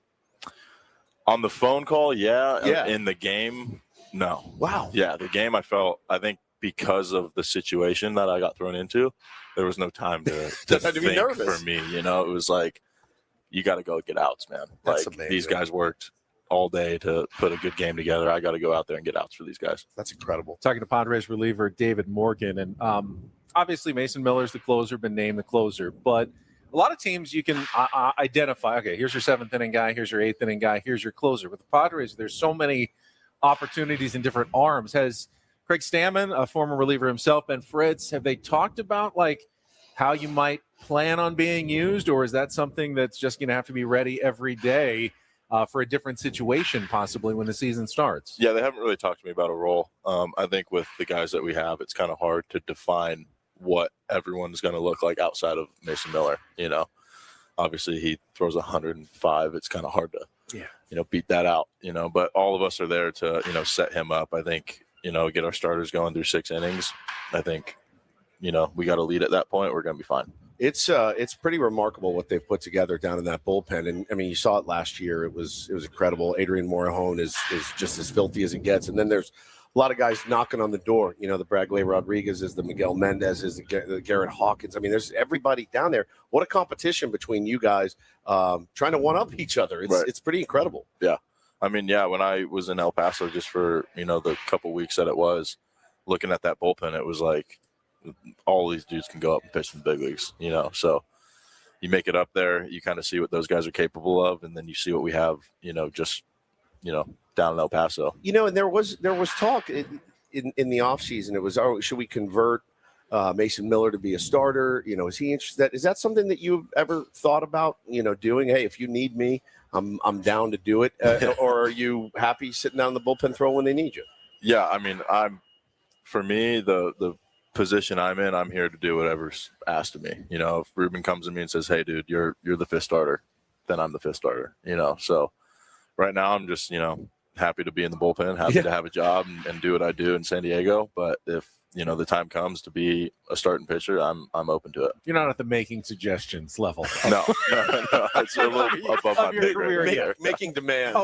I want to talk about, because I don't think he gets enough attention, is your bullpen coach, Ben Fritz. Oh, yeah. I have not seen him yet. Tell him, if you see him, Ben from Ben and Woods wants his hug. Yeah, because I haven't gotten every it yet. year. We're leaving today. I don't know where he's been, but so many people talk about him as one of the very best in the business. We heard that other teams may have tried to steal him away, back for another season with the Padres. What's it like working with Ben Fritz down there? Yeah, he's amazing. I mean, Ruben kind of gets all the love for it. I think Fritz, he's just as good. I think getting to sit with him and hang out with him in the bullpen all year made me a better pitcher, just kind of being around him. He didn't force me to change or anything, but he was always open to me coming to him with an idea or a cue that I needed to make myself a little bit better out there each time. He's such a good human being, yeah, too. And he's an incredible person. And Appy as well. Yep. Appy down in the bullpen as well is another guy that deserves a shout out, man. It's a good crew you guys have put together. I know you got a heart out, right? He's got a heart out. They got work to do. I know you got work to do, so we appreciate you coming by Ben and Woods, and it was great to meet you. Wishing you a huge year. Thanks so much, man. Appreciate you guys. David Morgan, Padres reliever, going to play another key role as he did last season in that bullpen that a lot of people say looks like could be the best in baseball. Certainly a weapon for Craig Stanley From the and AJ Preller, 855. this team. Whoa. Is it time for traffic? I guess it's time to go think to it's traffic. time for traffic. Well, let's give him give a few Adam seconds now, to 'cause now reset it, and I will Yeah. I will toss to traffic in just a moment. But just recapping so far this morning, we've got Joe Musgrove, Manny Machado, Nick Pivetta, Fernando Tatis Jr., and now David Morgan, all in the first half of the show. Holy today. smokes. It is a hair on fire sort of day. Did you just tease our next segment? And our next segment is going to be AJ Preller will be here at the top of the hour. Let's AJ go. Preller coming up at the top of the hour. So let's get that traffic in, and then we'll finish up the hour and get ready for AJ to sit down coming up next year on 97.3 The Fan. From the 855 Get Ross Traffic Center. Injured? Demand justice. Demand Jurowitz. 855GetRoss.com. Here's Kelly Danick. Traffic is sponsored by Frozen Ropes, baseball and softball training facilities. Going to be a busy ride out here. Got a vehicle fire eastbound 905 at Siempre Viva. It's over to the right shoulder. Also stalled car partially in lanes on the Coronado Bridge. Heading over to the island just before mid-span. Crash has cleared on northbound 805 just past Market Street. Now northbound 15 near Ocean View, reports of a stalled car in the left lane. And a crash on the coastline southbound 5 at Mission Avenue. Emergency crews got that right lane blocked. Register for Frozen Ropes Baseball Summer League with 8 games and 8 practices for ages 6 through 12 and receive $100 off your registration fee at San Diego FrozenRopes.com. That's San Diego FrozenRopes.com. I'm Kelly Danick with Ben and Woods, San Diego's #1 sports station, 97.3 The Fan. It is interesting, Woods, because you can only have, as many as 8 guys in a bullpen. And the Padres have well over that in terms of major league quality bullpen arms just in their camp right now. I mean, you could have separate days where you could go Estrada, Morejon, Miller, but you could also go Rodriguez, Adam, Morgan on different days back and forth. I mean, and there's really no let up for the opposition. It's like, oh, here's the easy day. We get the back end of the bullpen. The back end is a veteran like Wandy Peralta who knows how to get outs as well. Yeah. There's really no let up with the San Diego Padres bullpen, but I thought it was interesting asking David Morgan about starting. Still trying to find those starting pitchers, and it's like they're so back heavy on the arms right now with the Padres. Yeah, I mean, you make a good point. It's going to be interesting. Every skipper has that huge thing that he's got to figure out how to manage the best way to get 27 outs every game, and also planning ahead for, well, this matchup next week is going to be difficult. We need to make sure guys are fresh for that. It's a pretty daunting task, and when you have demon after demon after demon after demon, it makes it a little easier. And there's got to be a temptation to throw in a bullpen game every once in a while. I mean, David Morgan did start against the Texas Rangers one game, like inning and a third on a bullpen game, but if you do that too often, you're just worn out. You're going to wear those guys out by the end of the season when you really need them. So great for a tournament, the World Series or something. If you need it done, then this is everybody. The chips are on the table, but to get through 162 grind, man, you just can't wear these guys down. But if you do get 4 guys in your rotation, Padres have 4 guys that we feel confident about that are consistently getting 6-7 innings in. You may need a bullpen day just to get guys work. Yeah, for sure. Later in games. I don't think that's going to be a problem early in the season, but hopefully at some point it does become an issue. Like, we haven't seen Jeremiah Estrada in 7 days because, well, the starters have been going well, and you're going to have to think about ways to get everybody in. Cadillac problems, my man.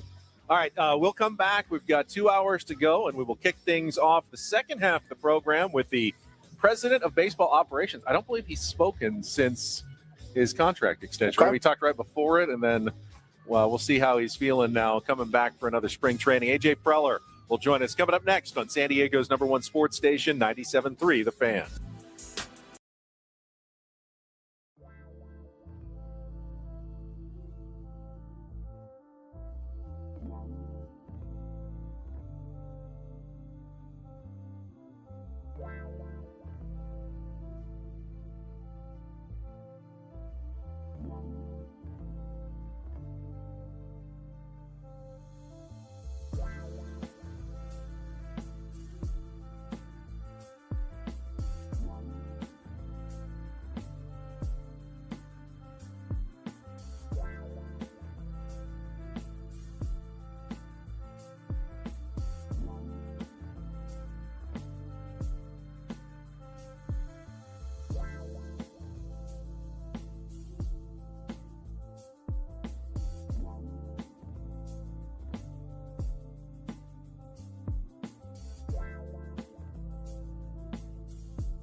Halfway home on a Wednesday. Ben and Woods, 97.3 The Fan. A couple hours left out here at spring training. Going to be loading up the family truckster and heading on back to America's finest city as soon as we're done here. Can't wait to be back in studio with you guys tomorrow. This has been such a blast.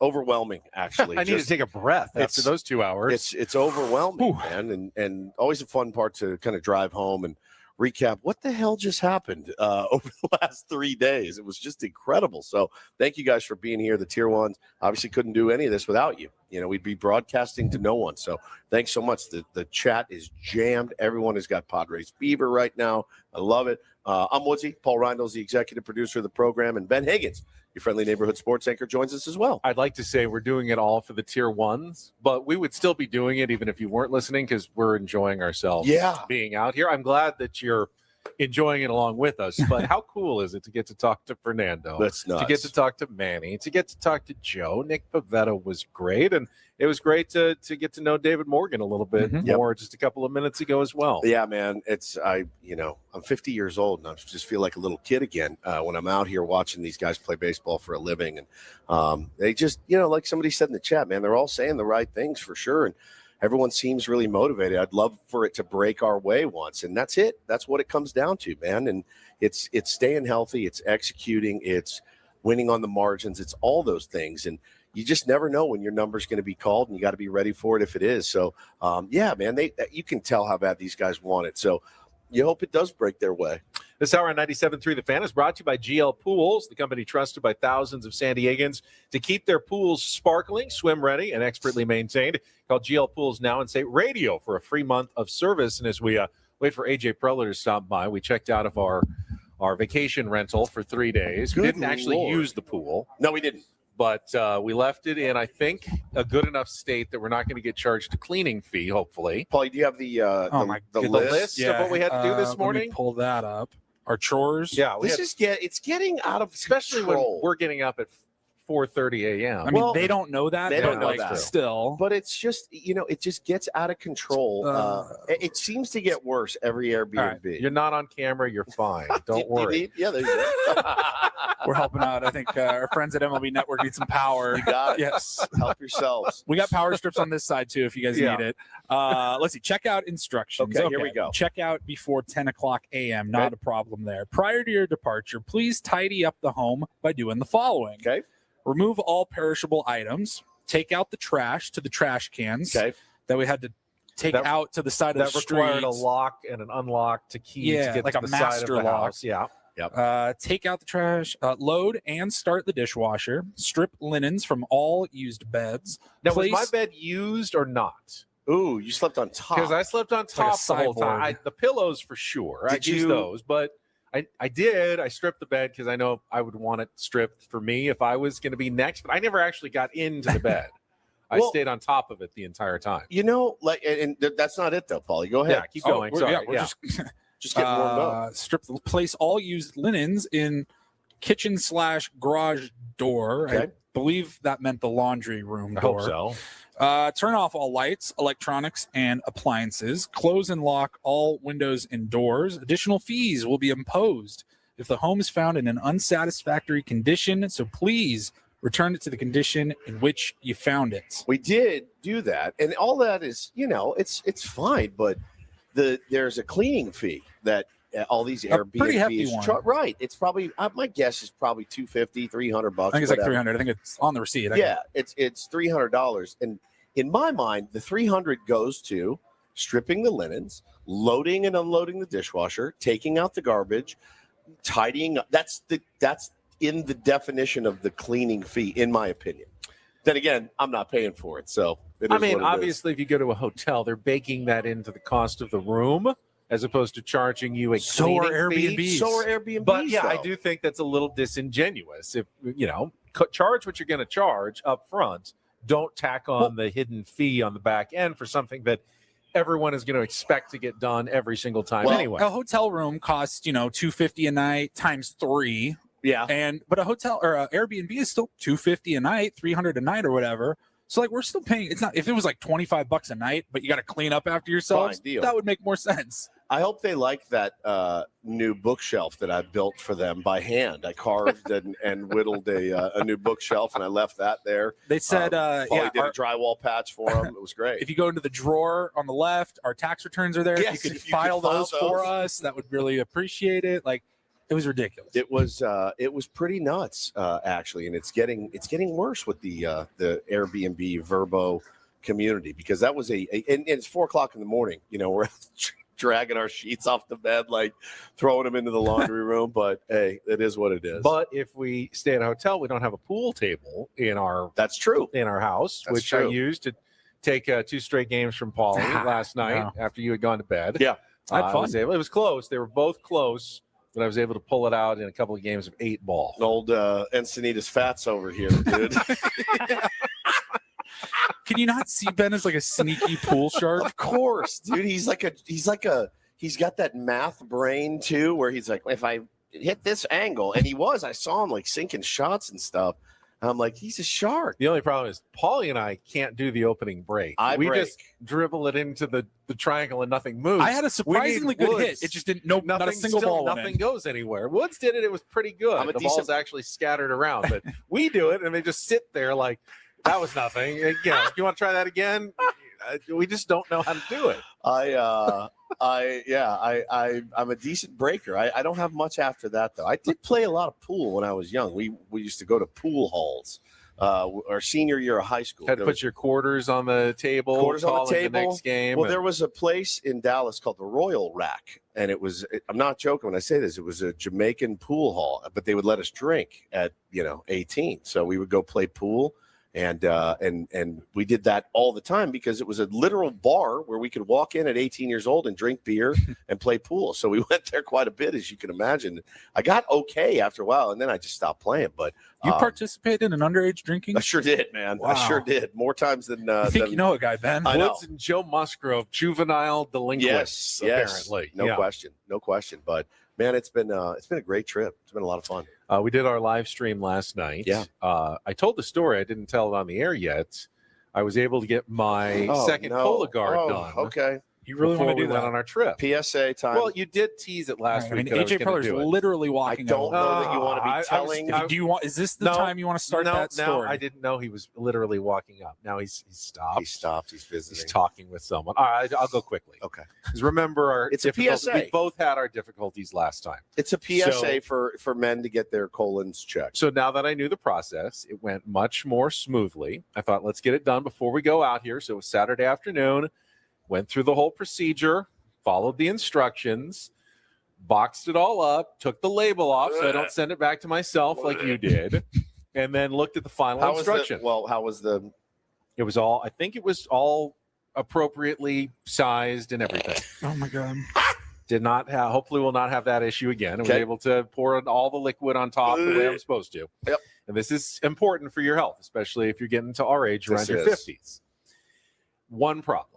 So as I finished the final step, they said, make sure you get it. It's a prepackaged UPS shipment. Make sure you get it to a UPS store before like Sunday, because they're closed on Sunday. Right. So I look and I go, well, it's Saturday. It's like 4:48. How late is the UPS store open? I know, like 5 o'clock. Oh my God. So I then had to race. Luckily, it's almost across the street from my house, out of like running in before he's locking the door to make sure that I get it there so they can get it into their system and sent off to the lab before it just has to sit there for 24 hours. And then it's no good anymore if you just let it sit for 2 days and try to send it on Monday. Yeah, I mean, again, you're hoping that UPS guy gets it out with that order, because if it sat there till Monday, then they're going to make me do it again. They're going to make you do it again. I know. Oh my gosh! But I got it before close. So you was in there. You were racing with a box of doo-doo next to you, to take in to get all of that. Exactly. Got it done. Great doo-doo story. Tell you what, AJ's pretty locked into this conversation he's having. Let's go to a break right now. Good idea. Then we'll get him during the commercial break, and let's do a nice full segment with AJ. When he comes back, why don't we also, since we usually take on Woods right around now, we've been qualifying listeners just by calling in for Guns N' Roses tickets at Snapdragon Stadium. If you're the fifth caller right now at 833-288-0973, you can qualify. for our weekly grand prize, pair of tickets to Guns N' Roses at Snapdragon Stadium on September 2nd. Tickets are on sale now at Ticketmaster.com. Call now, 833-288-0973. Likely the president of baseball operations, AJ Preller, walking over next year with Ben and Woods after traffic on 97.3 The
Hey, player, this is all yours.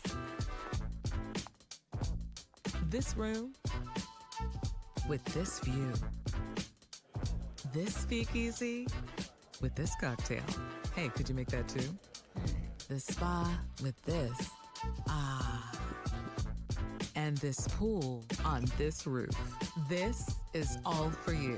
The all-new Hamul Casino Resort, now open.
player, this is all yours.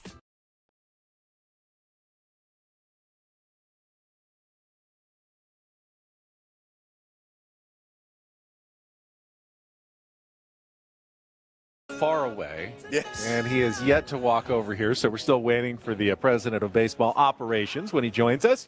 He will do so on our SDCCU fan hotline. It's not big bank banking. It is better. But while we wait for the king of GMs and scouting and prospects, did you see 19-year-old Connor Griffin of the Pittsburgh Pirates? Did I? Yesterday in their spring training game. All he talked about yesterday. Ben. Hit 2 monstrous home runs. Ben. Hope my wife is listening right now. Let's just say that I'm heavily invested in Connor Griffin's future. Okay, and I texted my son yesterday, and said, "Oh my God, our guy." Connor Griffin hit 2 insanely huge bombs. And, we've been talking about, Paulie and I have gotten into collecting cards and stuff a little bit, and with my son, Bo, and he's way into it. So yeah, me with my son too. Yeah, totally. Right. So he sends me this text the other day because I have cards showing up at the house every day when I'm gone. I was nervous about it. I knew it was going to happen. And my son, who's 8, texted me this. Mom is being kind of a jerk about spending money on cards. We got 2 more today. I'll put them on your desk. She's saying like, oh, this is ridiculous. We're wasting like $200 a week. It's way more. She also said we're going to be poor. I said, we're literally going to make money from cards, bro, is what he texted me at 8 years old, dude. I said, literally, we're going to make money from cards, bro, is what he said to his mom. And he had his argument all set. Yeah. Oh, she's listening. Damn it. She's listening right now. Killed. Yeah. He is going to get me killed. So what I'm going to do, Paulie, I'm going to start sending everything to your house. Okay. You will then bring them to work. Nothing will show up at my home. I don't want to do a P.O. box because that's creepy. What's that called? A dead drop? A dead drop. Yes. You can carve out like under a rock somewhere where you hide your cards and you pick them up when you need them. Paulie is going. So I'll take a 5% finder's fee on your future sales. It's gonna suck too because I'm gonna have to wait an extra day to get my cards from Paulie, smuggle them home in my backpack, and hope that she doesn't catch. By the way, that first home run by Connor Griffin wasn't off of no one. It was off Ranger Suarez. Yeah, dude. So yeah. I mean, they're tapping the brakes, going. Remember, he's just 19 years old. 19 years old. Don't expect him to necessarily start the year in the big leagues. And guess who is stopping by right now? You're sitting down just in time. We were wondering why you didn't land Connor Griffin before the Pittsburgh Pirates. Come on, guys, sitting out there talking about what he did yesterday. But AJ Preller is with us here on 97.3 The Fan. First of all, let's just get it out of the way. I know you don't like to talk about your contract, but congratulations on the contract extension. We told everybody in San Diego, stop worrying about it, but they refused to stop worrying about it until it got done. So congratulations. I appreciate it, guys. Thank you. No, it's we love what we do. It's been a good run, and ultimately like a lot more in front of us, and I think the fans feel that. And definitely here with the Padres and baseball operations, it's all about, hey, how do we take another step or two and get that World Series ring that the city desperately is looking for. How have you forgiven Ben for his trade deadline malfeasance last year? And some people in the chat wanted to know, is this relationship rocky? Well, it's tough because, obviously they didn't make it in the playoffs, but had Ramon Laureano been healthy, I mean, that series against the Cubs could have gone either way. Yeah. Might have been the World Series year for the Padres last year based on those moves. What's your excitement level here in spring training? Are you the guy that comes to spring training and says, another spring training game? It's so hard to get here and not be excited. We were just talking about that. It's so hard. It is so hard when you see the nasty arms and the talent that's just all over this place. And I know they're saying that at 29 other camps right now, that they're all good players at this level. But you just walk around here and you go, man, these guys are so good. So, yeah, I'm a little excited right now. Yeah, no, it's that time of year for sure. So it's, you come out here and it's obviously – you see the core players come back and motivated and excited, and then again, a lot of good storylines and a lot of things that we've got to figure out here in spring training. It makes it a ton of fun. And it's also fun, again, for people that come out here, it's the one time a year the whole organization is in one spot. So, you go bounce around this morning and, you're in a meeting with, minor league staff and Scott Service and then Bud Black, and there's Hideo Nomo and there's Trevor Hoffman and there's Jackson Merrill. It's just like the whole organization in one place, scouting, player development, et cetera. It's it's a fun time of year for sure. Well, the fever never really dies, man. I got a chance to talk to Chris Kemp yesterday, and I just walked up to say hello. And like, hey, man, how you doing, Kemp? And he looked at me, and he's like, just watching guys battle ready to go to war again. I'm like, dude, it's February. He's coming out of his skin already, and I love that. And you're talking about, you guys, your group, they've been here. They've been here for a while. Guys have not wanted to go to other or greener pastures or whatever. Guys have stayed committed to the vision of winning a World Series here. I think that speaks volumes about how you guys have run your operation. Yeah, I think it's a story that we don't speak about a lot, but it's for sure. You look around through the organization, Josh Stein and Pete DeYoung, that Pete oversees the pro scouting group and is responsible for a lot of players and a lot of the deals in free agency that we've made over the years. Those guys have been in the organization now 20 plus years. The training staff, Mark Rogo, been here now 11 years, and you look at Scott Hacker. Obviously Ruben becoming a staple in the organization and getting more responsibility. The Riley Westmans, Chris Kemp, the scouting, the player development side. People, they're good at what they do. They enjoy it. They love it. They feel loyalty to to the Seidler family, to the vision that's been created. Obviously, I think the manager chair. That's what that publicly. Again, like we I think people see that and go, man, this is every couple of years they made. This organization has done some good things, but what does it exactly mean? But like you're mentioning, Woodsy, it's like behind the scenes. The people on the development, scouting, coaching side, we've had a ton of stability, and that's I think a reason why we've been able to have some sustainability. And the crazy thing is, most of them have told us that when you're off traveling with them scouting, they force you to listen to Ben and Woods in the car. It makes us sick when you're on the road, and you're always rolling your eyes like we have to listen to these guys again. Yep. Best part of the day. Best part of the day. I don't believe you. I don't believe you at all. Not even a little bit. Yeah. Well, listen, and you've added some arms, right? And guy like Walker Buehler, right? I mean, the fan base was like, I can't believe this. This is crazy. Walker Buehler's here, and Herman Marquez and Marco Gonzalez, and so for you, is it a hey, we're going to see what filters down, or how does it kind of shape up? Baseball always kind of tells on itself at the end of spring training. There's going to be 5 guys that are ready to go and maybe a couple that aren't. But why was it important to get those guys in? Yeah, I mean, again, I think we obviously need innings, and they're guys that have some things to prove, guys that that we feel like have the ability to make some adjustments, or in the case of a few of the guys you're mentioning, like chance to go, they've been very good big league pitchers, and they ultimately they have an opportunity to kind of draw back on their experiences.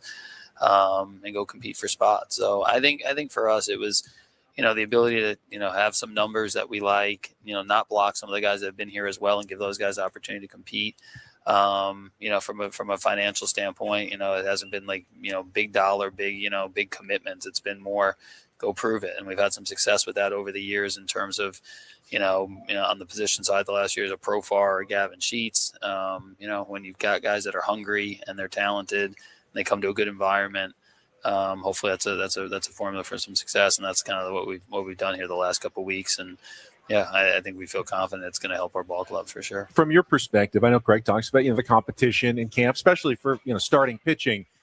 But obviously Walker Buehler's not going to light up the radar gun now like some of your other guys do. But there's some intangibles there as well, and you can't always see that in a spring training game if he's pitching against a lineup that's been brought up from another team. How do you evaluate the stuff that you can measure on all your electronics, all the stuff that you've got, and then kind of that heart and experience element, and make a decision at the end of spring? Yeah, no, it's again, spring training scouting is probably the most challenging, because it is a totally different environment. You watch guys come into games against minor league players or I guess, free agent, 6-year free agent players. So, again, but, we have some really skilled evaluators that I think have, that have a ton of experience, have been through this process before.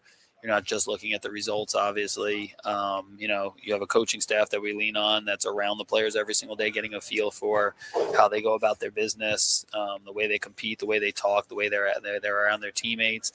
And then our R&D group from an analysis standpoint, they're looking at what they're doing, what from a metric standpoint, ball flight, exit velos, some proprietary stuff that we have that we'll look at, and those become the fun debates, and hopefully you look up and there's good competition, and more so there's tough debates. It's like when you look up and you're searching at the end of the spring, that's never a great feeling when you look up and there's going to be some guys that are going to go to AAA or maybe not be here going forward, but we're able to make the club. I think that'll speak to our team being strong and ready to go into the season. And it's interesting too, because you got a new manager again, and it's Craig Stammen, and obviously, as Nick Castellanos said, he loved that he had played before, and that was really important to a lot of guys. And he's figuring this out for the first time. Your evaluation of him in just a few short weeks, and then once the season starts, because we've heard like you give your managers like, here, this is yours, like do what you need to do. Craig Stammen, rookie manager, does he get the same rope, I guess?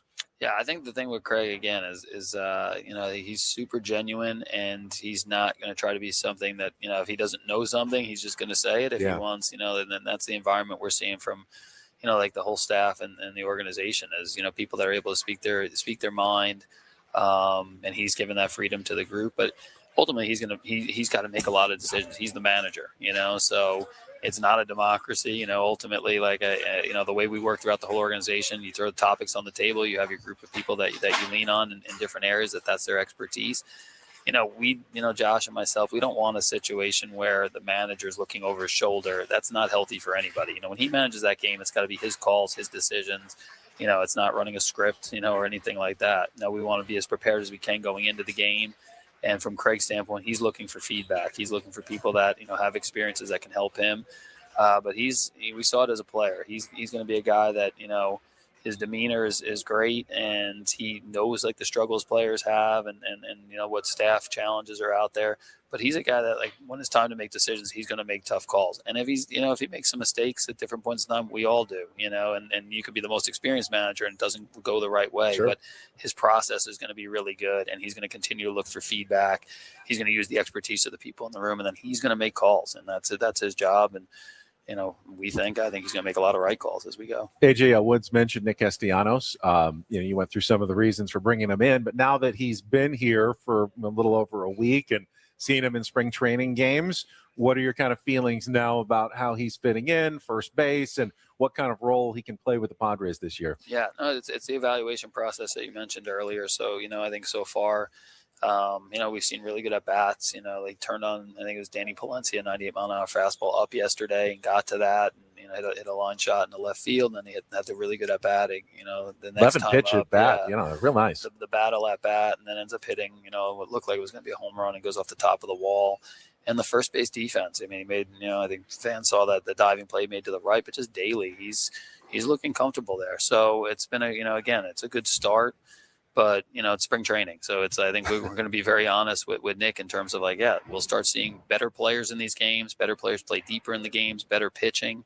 So we're going to get a sense of what that looks like. And we've told Nick very honestly, he's nothing's promised. Go out, make the team. And then, from there, go out and earn your playing time. And he's had his first couple weeks in camp, it's not going to be for a lack of effort. I can tell you that. He's the first guy here every day. He's out here every day working. Every day. And, those are the reports we had on him. And he's doing that. He's obviously very hungry. And, that'll be, be part of our decision process over the next month. He's the fourth guy here every day after the three of us. Yeah, we're already here. We see him walk in. No joke.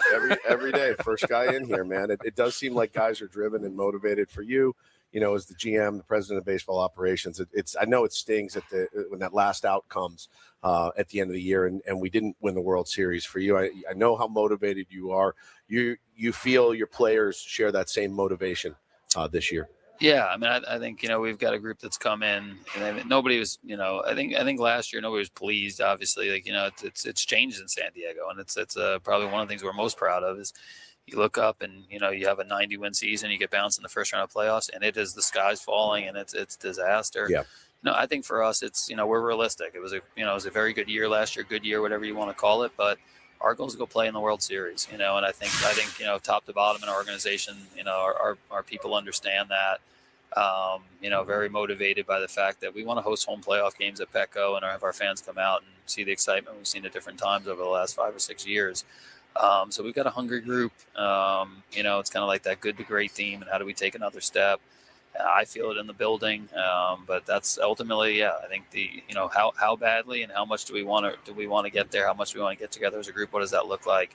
Those are all the things that we'll talk about, regularly throughout the year to go take another step and get to that big dance. Sure. AJ, final question, but it's not going to come from us. Now, this could be fun or it could go badly. We have something called the topic wheel. Yes, gosh, and we don't know what's finally on it. Paulie spins it, and it's just a random question that we all have to answer. Right. So you game? Topic wheel? Yeah, this is always the toughest part when we go off baseball. Exactly. I know. I It's know. great. No, it's going to be great. This is how I feel. He makes me uncomfortable every day. So if you I get said to, I wasn't game, can I take the headset No, off and walk no, away? No. There's some peer pressure element to it at this point There when you're is. on the air Let's that you do kind of have to say yes. So, All Paulie, right, what let's do we spin got? It won't be painful. All right. He's It's not like, hey, spinning it who around. would you rather trade, him or him? All right. It might be. Who knows? All right, here we go. Here we go. All right. Question is, what celebrity would you be weirdly starstruck to meet if you had the chance? That's a good one. Weirdly What's it starstruck. first? Okay. Weirdly starstruck, it would be, I think it would be like Christian Bale or somebody like that. I don't think I'd be able to talk to him. I'd be very intimidated. That's a good one. Christian Bale, Leonardo DiCaprio, guys. I don't think that's that weird to that be starstruck by Leonardo DiCaprio. Well, I was gonna say Sydney Sweeney, but it's a very obvious answer. I haven't met her yet, but I would be very starstruck by Emma Stone. Now, I'm sure you've probably gotten to meet her. We got to meet Dave at Fantasy Camp. He was great. He's fantastic. Awesome dude. Really great guy. But I would be very starstruck to finally meet a Padres fan of that caliber. AJ's probably met my answer at some point, but Charles Barkley, I think. I would lose my mind if I ran into Charles Have you met Sir Barkley. Charles? I have not met No? Charles Okay. Barkley. I have two, and then the one Emma Stone Dave story. There's a scout, Gene Watson, that works for the White Sox. He claims the biggest Emma Stone fan. So over the last couple of years, we've been talking about trades. He knows Emma and Dave, obviously their loyalty and their love for the Padres. So he would constantly go, "Hey, if you're ever in a room with Emma Stone, if you could just make mention that this White Sox scout." So last year we were talking about some trades. I believe it was Luis Robert at the time, and we tried to use that to see if we could get some favor and got her on the phone with so similar to Ben what you're saying. An Emma Stone phone conversation to be named later. And he ended up going to the Mets, so it didn't. I don't know if that worked out, but that for me the two would be it'd be Michael Jordan and Don Mattingly are kind of the two for me I now with Don Mattingly I've been able to meet him. It's never Michael Jordan, but that would be the one for me where as a kid growing up he's the greatest athlete I've ever seen in any sport anywhere. Best competitor. It's Jordan and everybody else. I'd be terrified. I'd be kind of terrified to meet Michael Jordan. Then again, we were terrified to meet Nick Castellanos 2 days ago. It turned out to be great. So if you have that kind of yank and you can set that up at some point, Jordan? This year, you may have heard of him. Let's get. I'll text him. I'll put in a word for you. We are going to Chicago for the series with some of our listeners, tier ones of his summer. So if he's in town, maybe we'll get it all together, go to a steakhouse or something. That would be a lot of fun. I literally watch The Last Dance once a month. In its entirety. It's just as good as it gets. For I lived The Last Dance. Yeah, I did. I was finishing sentences. Oh no, that's not how it worked with Scotty. I remember that series or that game. I was in Chicago at the time, and I went to college there, and I was at those games. I was at many of those games. I watched them, beat the Jazz by 42 points or whatever. Rodman's raining threes down. I was there. I was in the building. Got to watch him play a ton, and I never take that for granted because it's just honestly, incredible. I kind of stopped watching the NBA for like the next 10 years after that because he was so spoiled by how good he was and those teams were. I would keep score for NBA games, like for all of their games that I could watch. It was just an insane experience. Did you make it to the Suns game last night? I saw Jackson was there. It looked like some of the guys. Craig went, and Souza and Vinny Lopez went. Jackson Merrill went, but no, I didn't go to the Suns game. No, he's busy, man. I still think he's working on a trade in spring training, but that's just my theory because I know he's always working on something. But thank you for your time as always. We really appreciate it, and welcome back. And glad you're staying. Thank you guys. I can tell you when he said that, he gave away nothing in his face. I was watching his face closely. Didn't give out a single hint of whether he's working on anything or not. Something's brewing. The guy would be a nightmare to play poker against. I mean, a literal nightmare to play poker against. Always appreciate AJ Preller sitting down with us, president of baseball operations, general manager for the Padres. We're going to take another quick timeout. Still to come. Yonder Alonso is going to stop by at the top of the hour. That would be a very fun conversation. Future fantasy camp manager, maybe. That's what I'm talk into it as well. That's all coming up with more Bennett Woods on San Diego's #1 sports station, 97.3 The Fan.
He just here. I'll show you a little. Just a little. Please don't. Just a little bit. What hurts on you? Nothing at all. A little bit. Not that now. So let's say whatever you're about to touch is the only thing. Let's say it's gonna hurt. Right? All right, yeah. Okay. Pretend your knee hurts. Pretend your knee. It's going to in a second. Right here. Oh,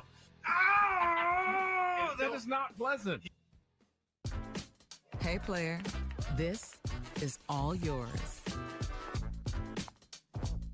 This room with this view.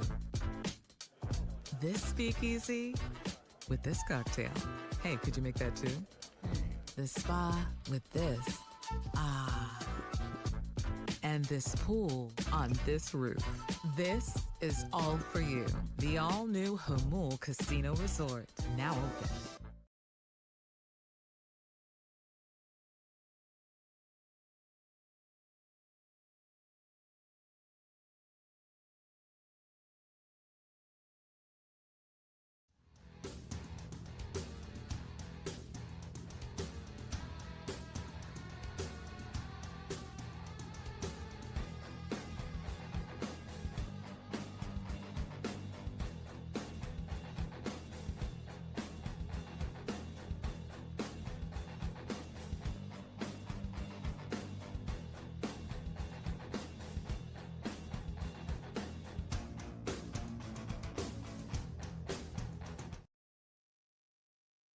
Padres General Manager, President of Baseball Operations, AJ Preller, who joined us on our SDCCU fan hotline. It's not Big Bank Banking, it is better. Ben Woods live from spring training in Peoria, Arizona. You mentioned about your baseball cards. Yes. You were talking about that. Yeah. And what you've spent. Now, sounds like your wife has been spending some money while you've been gone. Oh, I didn't know that. Signing up the kids for summer camps. She just said she signed up all the summer camps while you were gone. Let's see where it was. But a lot of just finished summer camp signups. It's a lot. Yeah. It's a lot, man. It's early in the year. It's February. You already have to think about those things as a parent. You got to get in. I know that they're going to do Padres camp, which is just incredible. They do such a great job with their camp. Bo loves it so much. It's a lot of baseball, So I know he's doing that. I think he's doing like a cooking camp too, maybe a football camp. I mean, it gets very involved. It's very pricey. But luckily for us, we have all these Connor Griffin rookie cards that we could, we could flip and it will help ease the burden. And again, I was talking about it. Do they have both a price for like a cash price and then a card price for your summer camps? Here's the problem with collecting all these cards that I've been collecting and building this collection, Ben. I love having them. I just don't know how or where to sell them exactly. I've actually talked to an expert in the field. She also happens to be your sister. I know, yeah. Your sister Maggie is way into cards as well. So you're surrounded by this, and you will not succumb to this peer pressure. I just worry about the two of you. The way it's not so much that collecting cards is a bad habit per se. No, let's put it this way. I've had at least 50 way worse habits. But the way you act when you get the cards is what? Is as though you are doing something illicit. Yes. As though perhaps you are doing something harmful and negative. And that worries me a little bit. You can't resist. There's this pull that you can't resist. Paulie, he makes a good point. There's a dirty feeling of I'm not supposed to be doing this. It's a feeling of I'll wait for everyone to go to bed and then I'll go do it. If you're hiding a drug problem or an alcohol problem, well, my wife's asleep, I can go take a couple of pulls off the bottle. That's exactly what it feels. See, we need to get cardio to feel that way. I can't. Illicit I and get exciting. I get so bored with cardio, as you know. I need to sneak another 20 minutes on the Stairmaster here while no one's looking. Dude, that's the kind of illicit behavior we need to be doing. There we go. I'm telling you, you're right. You're right about that. I didn't think of it that way, but it's really fun. And I know I'm a bit of a hoarder / collector anyway. I just don't know how and where to get rid of them when I decide to do it. I think it will be very involved. I'm not tech savvy as well, so that's going to be difficult for me. You were texting me like, I got to set up a whole eBay store. And blah, blah. I'm like, I don't think so. I think you can just list your cards and sell them, but it's a different venture for you, and it involves technology.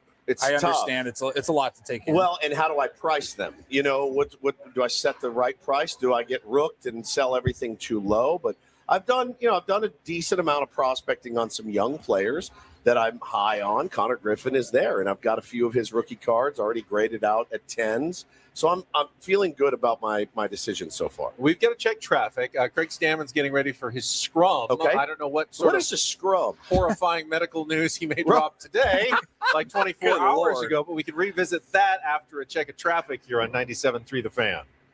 From the 855 Get Ross Traffic Center. Injured? Demand justice. Demand Jurowitz. 855GetRoss.com. Here's Kelly Danick. Traffic is brought to you by the San Diego District Attorney's Office. Still a few problems out here. Crash involving car and a motorcycle northbound 5 at the 54. It's got the fast lane blocked. Also a collision on the transition ramp south 163 at the West 52 connector. Eastbound 78 near Center City Parkway. Reports of a possible encampment fire. Some smoke visible from the right shoulder. And southbound 67 before Woodside. There is a collision involving a couple vehicles. One's in the center divide. One's over to the right shoulder. Falsely reporting your car as stolen or intentionally getting into an accident for the insurance payout is illegal. The San Diego County District Attorney's Office and the California Department of Insurance work together to investigate this costly fraud. For more information, visit SanDiegoDA.com or call 1-800-315-7672. I'm Kelly Danick with Ben & Woods, San Diego's #1 sports station, 97.3 The Fan. Broadcasting live from our remote Bill Howe studios. Bill Howe Plumbing, we know how. It's Ben & Woods, live at Padres Spring Training in Peoria, Arizona. We've got Yonder Alonso going to join us at the top of the hour. Craig Stammen getting ready for his scrum, and there were some people asking at least the question yesterday if Craig Stammen had made his first misstep as manager of the San Diego Padres by revealing too graphic of information about Matt Waldron's unfortunate surgery that he had to have. I didn't see that's going to keep him out at least a couple of weeks and maybe impact his chances of making the ball club. I didn't see anybody. I know Matt Scraby was talking about it yesterday afternoon. I saw some people online going, "Do we need that much information?" TMI from the manager. I'm glad we knew about it. I'm glad we know because, I don't know. I mean, it's. I always think it's the worst thing is to leave people speculating. Fishing and speculating about what it could be. Yes, was it somewhat graphic and, nothing that we want to imagine? We're all adults here, guys. And Kevin, those things happen. They're gross. They suck. Kevin updated the story and said it was hemorrhoid surgery. Hemorrhoids happen, right? They get infected, unfortunately. What is infected? Infected, unfortunately. Unfected, unfortunately. And they have to be dealt with. This is the bad timing for Matt Waldron because according to the reports, 2 weeks with no baseball activity. It's tough, dude. Which means, yes, he could be ready to pitch again before the season starts, but not built up as a starter, and he doesn't have any options left. So I don't even know if the Padres will have the option of putting him on the injured list when he's already been back for a couple of weeks and he's not hurt anymore, but he's also not really ready to start. Will they have to try to pass him through waivers? Will they be able to keep him, or is he going to be swooped up by another team at the end of spring training? Charles says in the chat, just leave it as a personal matter and move on. I don't know. I mean, we sent him for a surgery. It's a personal matter. That leads you to start speculating. Oh man, I hope this guy it's not life threatening, right? Again, we're all adults. He had hemorrhoids. He had them lasered off or whatever, and he's going to be in recovery. And it happens to the best of us, I guess. I've never had hemorrhoids, not to my knowledge. Not to your knowledge. Not to my knowledge. I don't think I have. None that required surgery. Well, yeah. You would know that. Yeah. I would think. Yeah. For sure. I mean, they sell creams and stuff at Walgreens and CVS, Prep H. Preparation H. Yeah. This required surgery, so it's probably a little bit more serious, more intense than, Oh, God, I can't even imagine. I've known people that put Preparation H under their eyes before, like as eye cream. Did you know? You ever heard of that? To take out reduce the swelling. So the swelling under your eyes. Same thing. It could burn a little bit. I have no idea. But I think he's okay. He's going to get that surgery, and what it means for his baseball future. I think if he wants to pitch again, he will. It just may not be here. I'm not sure. But wish him well. Great dude. And he says if it was soccer, just lower body injury. Yes, that's all they do that in hockey and soccer and lacrosse. Lower body injury. Lower body injury. And it just doesn't fly in baseball. It's like, no, his UCL older. You're like, all right, I know every. We want to know everything about our baseball players. Unfortunately, the good, the bad, and sometimes the ugly. Yeah, So. yeah. But wishing him a very speedy recovery. All right, that is 3 hours in the books. Yeah. 11 hours of live radio from Padres spring training in Peoria. Crazy, man. 1 hour to go. I think it's going to be fun. Yonder Alonso is supposed to stop by to kick off hour number 4 next. And who knows, finish up with another special guest or two. We'll find out when we return. From Peoria, Arizona, it is Ben and Woods on San Diego's #1 sports station, 97.3 The Fan.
of Ben and Woods, spring training 2026 in Peoria, Arizona. It went by fast, but it also feels like it must be Friday by now. It's got to be Friday. It can't only be Wednesday morning. Yeah, we'll be home and doing the show from the Bill House Studios tomorrow and Friday as well. But I got the drive facing us back to San Diego this afternoon. Stay here. I will stay here. I will do the biggest fan. I don't know. Everyone's leaving. Oh, they see Ben Fritz. Of course, they see Ben Fritz. They got to get a run. He's running away from them. Paul and Woods are both going after Ben Fritz, Padres bullpen coach. I haven't gotten my hug yet. It's fine. He's all right. Here he comes. All right, here he comes. Hang on. Before I do the biggest fan, I've got to get my annual hug. Let's do it on camera. Sorry, come on over here. Get my annual hug. We haven't really seen you. We're leaving today, so it's good to see Padres bullpen coach Ben Fritz back for another season with the Padres. All right, the best. Let me do the get him for you. I went and got him. I appreciate for you chased him down. I did. You had to race him. He started running away from me. I know. He tried to escape you. This morning's biggest fan, if you hear your name, you'll have 10 minutes to call us back at 833-288-0973 and qualify for our grand prize drawing, 20 tickets for you and your friends for a night in the Odyssey Suite at a Padres game this season with all the fan staff, catered by Spiro's Mediterranean Cuisine. And this morning's biggest fan is Corey Graft from Chula Vista. Corey Graff from Chula Vista. You've got 10 minutes to call us now at 833-288-0973 and continue to put your name in there by going to 973thefan.sd.com/biggest fan. Paulie was looking for Yonder Alonso to get an update if he's going to stop by, hopefully, in just a couple of minutes. I found him. He's in right field interviewing Craig Stammen. All right, so that's why the scrum is waiting as well. So they're both, everyone's waiting for Craig Stammen and Yonder Alonso right now. That's a cool setup out in right field. I like this better, but can you imagine if we took this whole setup in right field and we were just out there center field or something? Is today the day? I'm tired. I wonder, should I ask Paulie to drive on the way home? Now, he drove us that one year. We both fell asleep. I was sick, and I was in the back seat, splayed out. Driving the seniors home. I got it. Yeah, okay. How about this? Maybe half. I will drive, and then you can edit our spring training recap weekly video. You're driving, Woods. Sorry, you're driving. It would be the biggest turd you've ever seen. It would be kind of funny, actually. I think the listeners would be interested in what you could put together. I'd be a wreck. I'll give you all the content, all the footage. Oh, forget it. No, it's fine. I'll drive. All right. I'll drive. All right. I don't know if you're going to be able to stay awake tonight. Got late basketball, San Diego State, 8 p.m. on FS1 against Utah State. Huge game. It is because New Mexico lost last night to Nevada. Well, Mountain West is crazy. Nevada, the Aztecs destroy twice, and then they go out, they lose to San Jose State. Then they beat Utah State and New Mexico, which means the Aztecs control their own destiny to win the conference and get the number one seed in the Mountain West Conference tournament, which is obviously the best pathway to win the tournament and guarantee a spot in the NCAA tournament. I don't know, even if they won their last 4 regular season games, if that would be enough to get them back into the at-large consideration. Bracketology from Joe Lunardi yesterday had them as the 4th team out, I think. Okay. First 4 out, but at the bottom of the list. So you're going to need to win games and need some of those other teams at the bottom of the field to lose their way out of the top 68 if you even want a chance at it. So they're going to need a lot of help. But to win the Mountain West, they can do that. But they need a win tonight at Viejas Arena against Utah State, a team that they were ahead double digits twice, I think, in that game in Logan. And then the last 5 minutes, they kind of let it slip away, trying to play better than they have the last couple of games, which was pretty awful. Jordan says in the chat, number 1 seeds in the Mountain West tourney have a bad history of actually winning. That's a good point. The tournament. So I think part of that, though, is usually the number 1 seed doesn't have to win the tournament to get into the NCAA tournament. And in that sense, sometimes it's better just to get out early, not play 3 games in 3 days and get ready for the NCAA tournament. So the intensity level's a little bit lower. San Diego State's not going, even as a number 1 seed, they're not going to go, we're good. We know we're in. Right. They're going to have to play like their season depends on it. And if that's the case, you probably want to be the number 1 seed because then you probably avoid Utah State and New Mexico. Logically, the 2nd and 3rd seeds in the semifinals. You get Nevada again, who you've handled pretty well, or you might get Grand Canyon again, who you haven't handled well. I don't know. There's so many different pathways possible still at this point. You do feel if the San Diego State Aztecs make the tournament this year, Benny, it will have been earned. It will have been earned with a nice late push. And the irony is, as disappointing, and I've seen the Aztecs fans, they're in my timeline complaining about this team. If they happen to make the NCAA tournament by winning the Mountain West and they win a game or two, no one's going to care about mid-season struggles in the middle of the year. All they care about is getting there and looking good once you get there. For sure. So you truly can completely save your season in college basketball in ways you can't in any other sport. For sure. And bounce back from this, sluggish performance that we've seen lately. It's weird, too, because you do get the sense, though, if they made the tournament, that should, based on everything that's happened, and again, some losses that should never have happened, but if they make the tournament, that's still not good enough, right? Like, I don't think just so. Making it would be amazing. Like getting to the first four again and getting blown out, by North Carolina.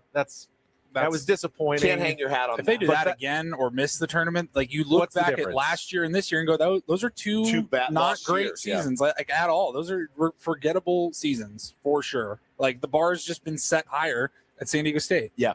And I don't think that bar necessarily changes a whole lot from year to year. When you have the same coach and the whole same coaching staff year to year, and the traditions that have been built as far as, what it means to play Aztec basketball, like the bar is not just getting into the tournament anymore, like it is for so many other schools. It's usually like Sweet 16 or bust, at least, It's tough to picture that in your mind right now with how poorly they played recently. But if that team, anything can happen. If that's one of those teams that if they fired on all cylinders randomly and figured something out, they unlocked another level. Does anybody not think that team could go on a pretty surprising run with Reese playing as well as he is? If Bird has his best game and Magoon has his best game, like that team can hang with a lot of good quality teams. Whatever happens, I'm not going to be reactionary and go, I wonder if Brian Dutcher's, not built for this current, era of NIL. I don't think they're going to find a better person to lead the program. I don't think they should be looking for a better person to lead the program. I would always be more afraid of Dutch deciding he wanted to go get a bigger job than them thinking, maybe we can do better than Brian Dutcher. No, he's proven himself. It hasn't gone exactly the way that Aztecs fans have wanted the last season plus, but at the same time, I'm going to trust Dutch to figure it out and fix it going forward if there is something that needs to be fixed. Yeah, big one tonight, though.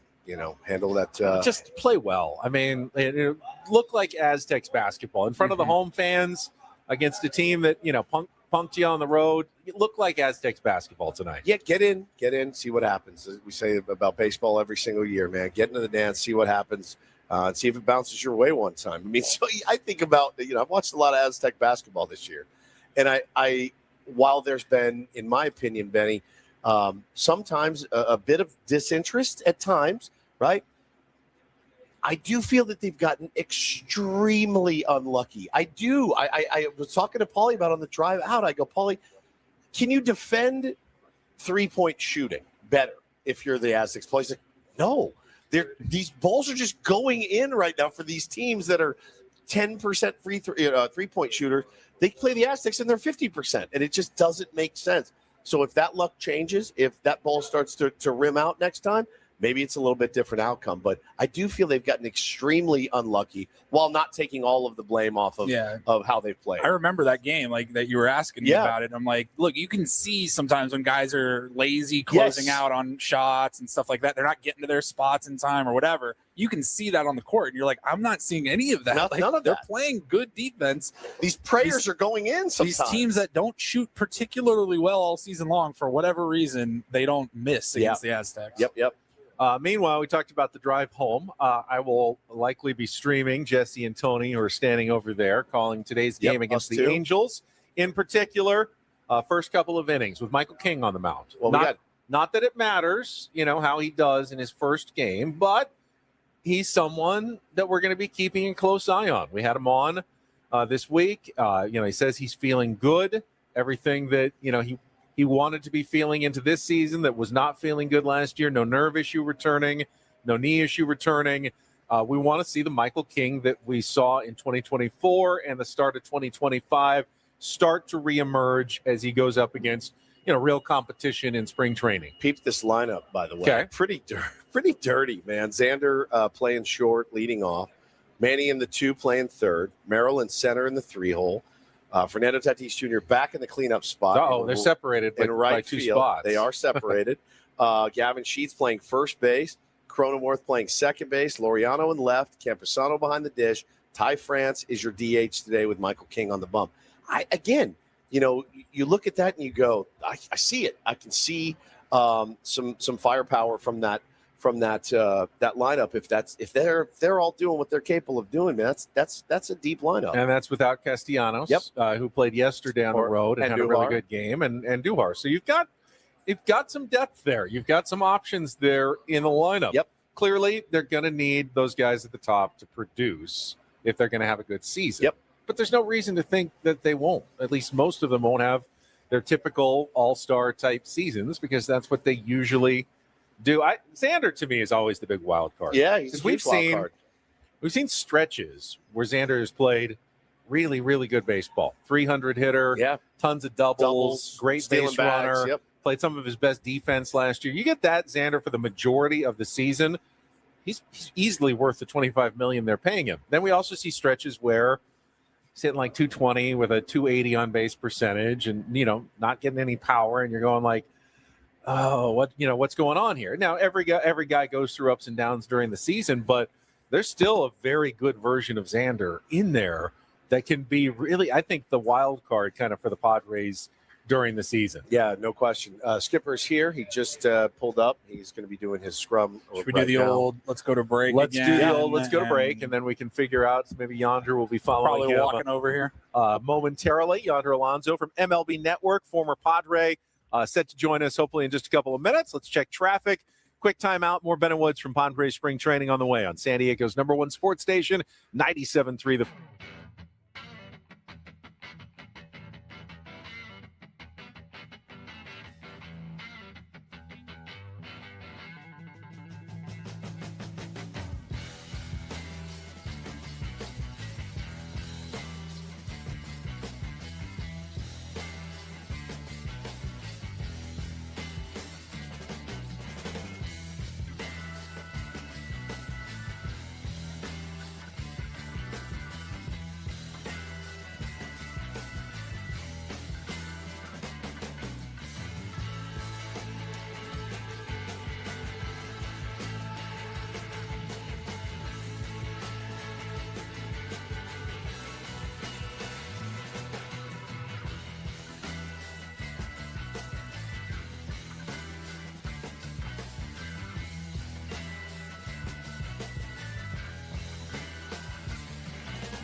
Hey, player, this is all yours.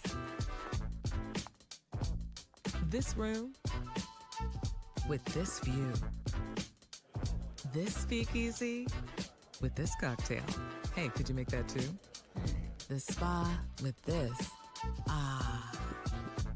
And this pool on this roof. This is all for you. The all-new Hamul Casino Resort, now open.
Hey, player, this is all yours.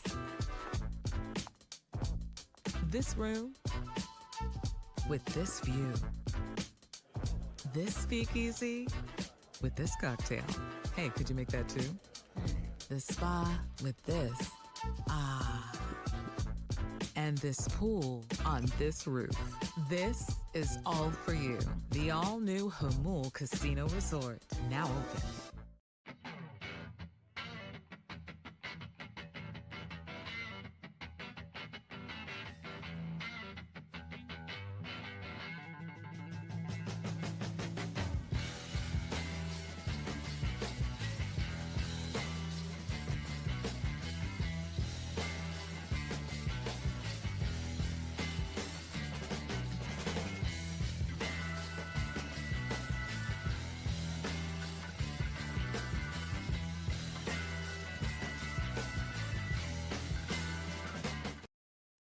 Back patio at the Peoria Sports Complex. Just a couple more segments, then we got to head back to San Diego.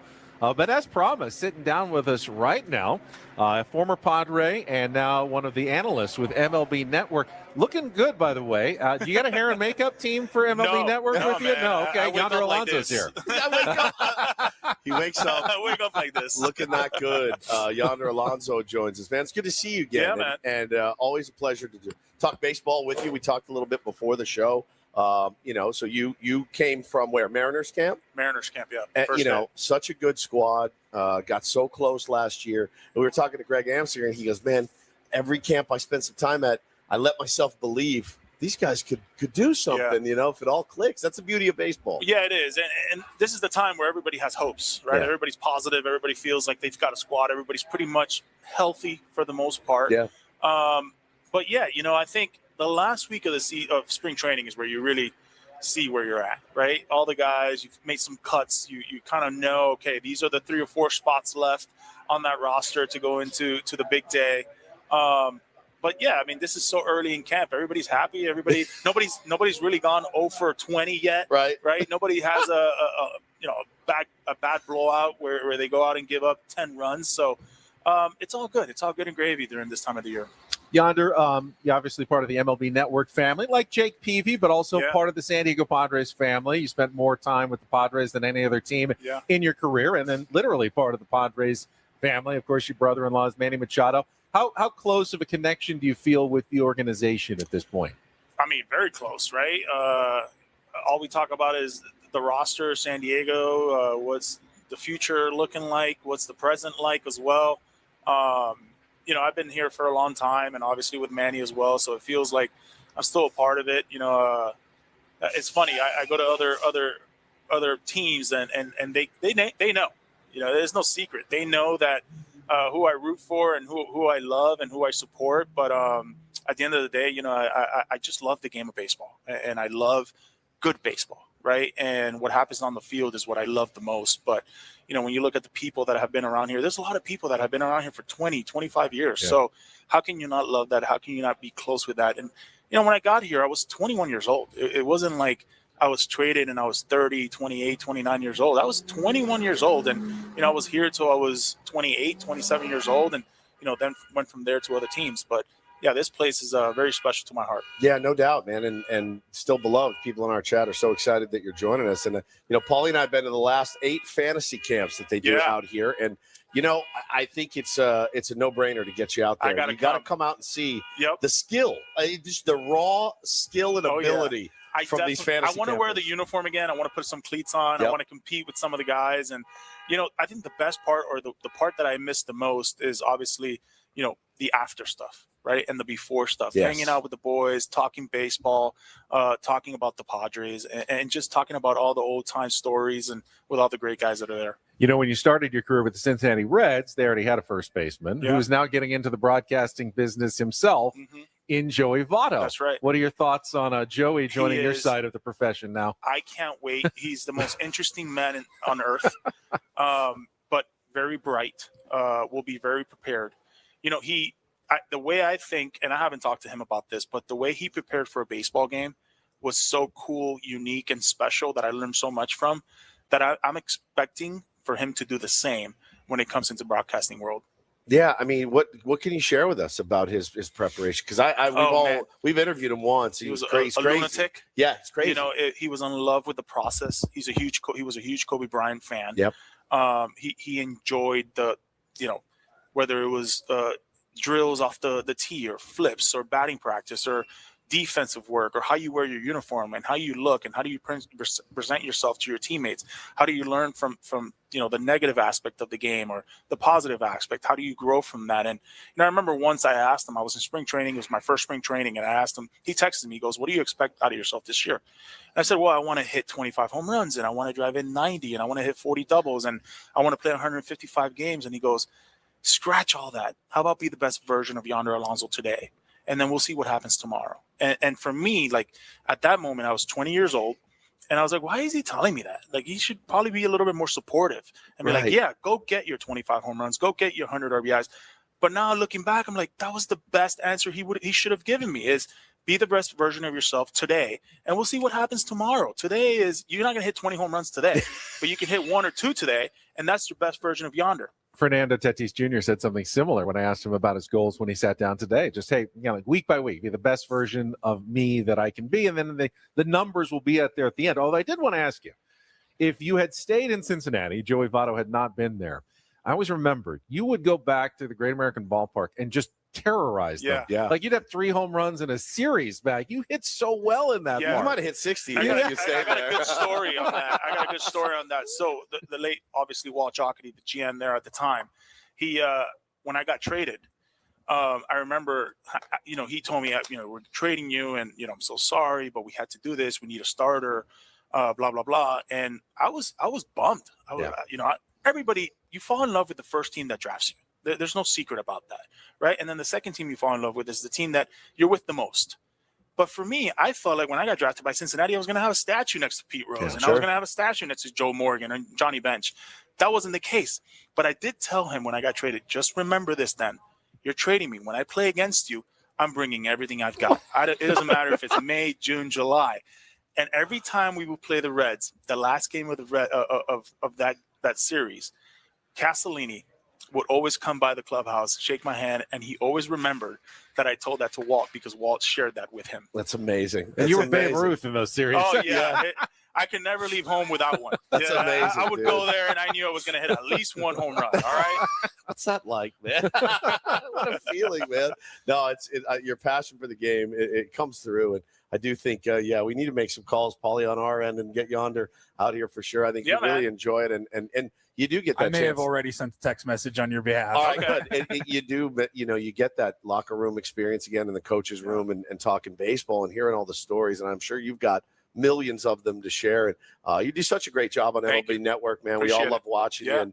And we just got to get you on Ben and Woods more this season. Man. Yeah, I follow you guys. I see all your social media stuff. Thank you. I'm very aware of what's happening. You see a guest, I'm like, all right, let me make sure I'm on. I'm tuned in on it. Yep. It's fun. I want World Baseball Classics coming up. We talked to Tatis about it. Mason Miller, obviously. You are from Cuba. Mm-hmm. I haven't heard much about the Cuban team. Obviously, there's always a little more kind of secrecy, but are they a force to contend with in the tournament this year? I don't think so. Okay. I think it's a very young team. Really not going to hear much from them until you see them the first day. But I do know that they are a very young team. I do watch a bit of what's happening there in their leagues. It's really diminished a ton with talent there. The beauty of the World Baseball Classic is that you're going to have a lot of teams that you don't know, right? Like, you tell me a team from Colombia and a team from Nicaragua, and you don't know. The big 3-headed monster, right, is the TR, USA, and Japan. Those are the 3 teams that everybody's talking about. So it's going to be a lot of fun. I'm doing all the games for the WBC as well, so I'm super excited about it, down in Miami all the way to the finals. But this is going to be electric. I mean, you're looking at the USA team. You've got a Cy Young and a back-to-back, and you've got an MVP and the guy that came in second in Colorado behind the dish. So crazy. I mean, this might be the best team that the U.S. has ever turned out. But I saw that the Dominican Republic projected lineup, every player in the lineup has at least received MVP votes, except maybe Austin Wells. Yeah. And the other 8 have all been either MVPs or in the MVP conversation. What's cool about the Dominican team is that it felt like they knew for a long time who was going to be on that roster. And they've created this bond, whether it's through text message or WhatsApp and, through social media, that they're so tight right now. And they just feel like they've been together. They've played together for a long time. A lot of these guys are veteran guys too, right? Sure. They've been in the elite status for a long time. So this team for the Dominican, I think they're going to be really good. And also the fact that a lot of these starting pitchers are going to be there from the beginning all the way to the end. Not so much for the U.S. A lot of these guys are going to get pushed out, right? Yeah. They're going to have 1 start, 2 starts, and then they're gone. So I think that's kind of where the DR may have a step above. You know what's always been interesting to me, too, and then we'll let you go. How much That's does it? That's it. It was 5 minutes. I love it. How much does Manny lean on you in season for? Oh, we talk. We talk. Yeah. Now, do you give advice and it's unsolicited, or do you always wait for him to come to you? Good question. We talk. We talk a lot about the dailies, family, the kids, and life and the body and how you're feeling mentally or whatever's going on.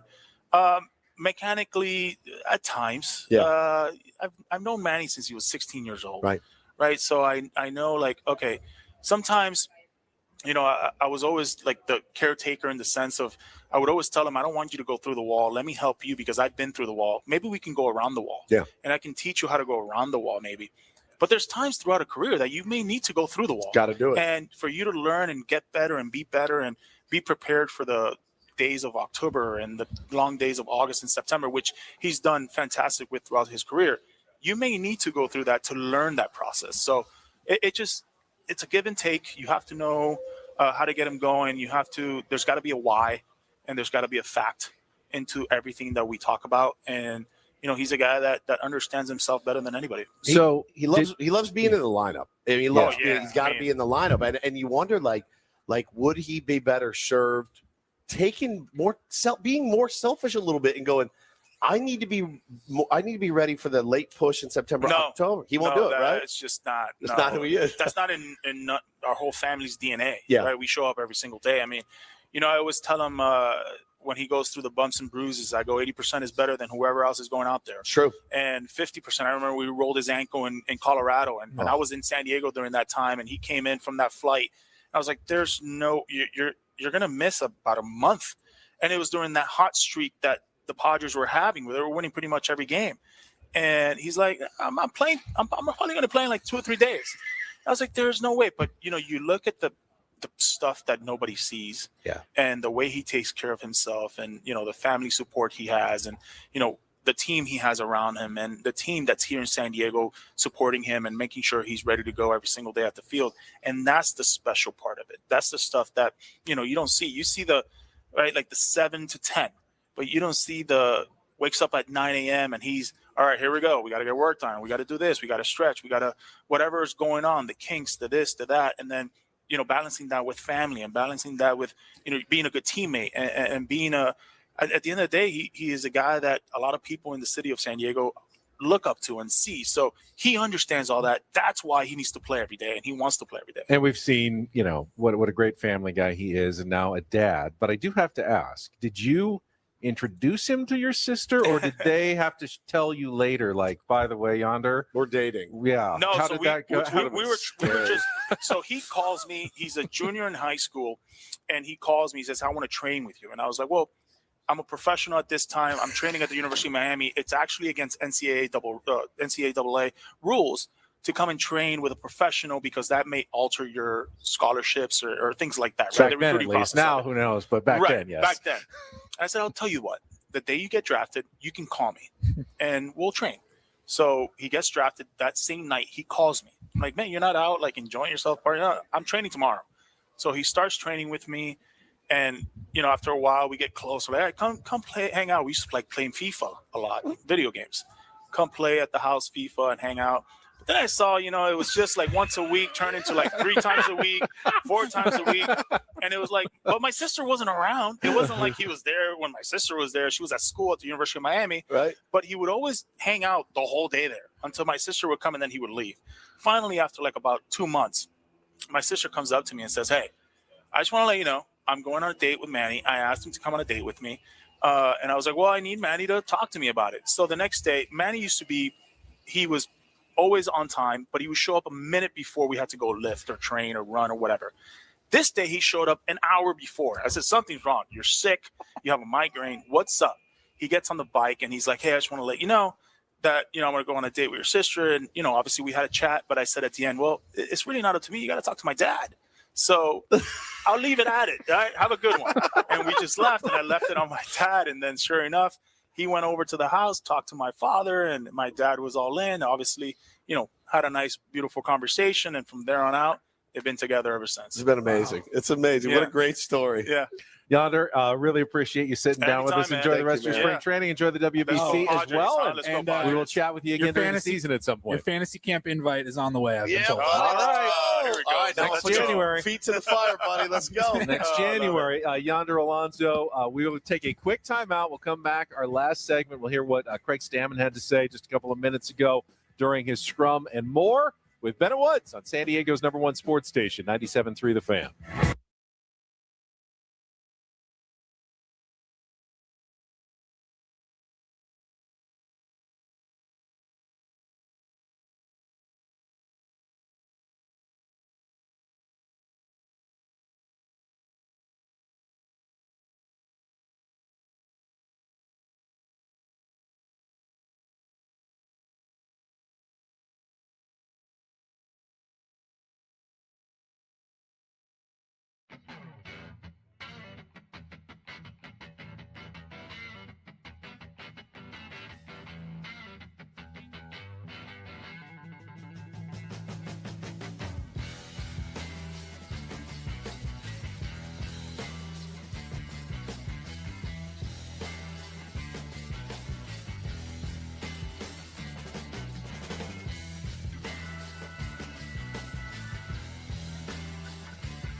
Hey, player, this is all yours.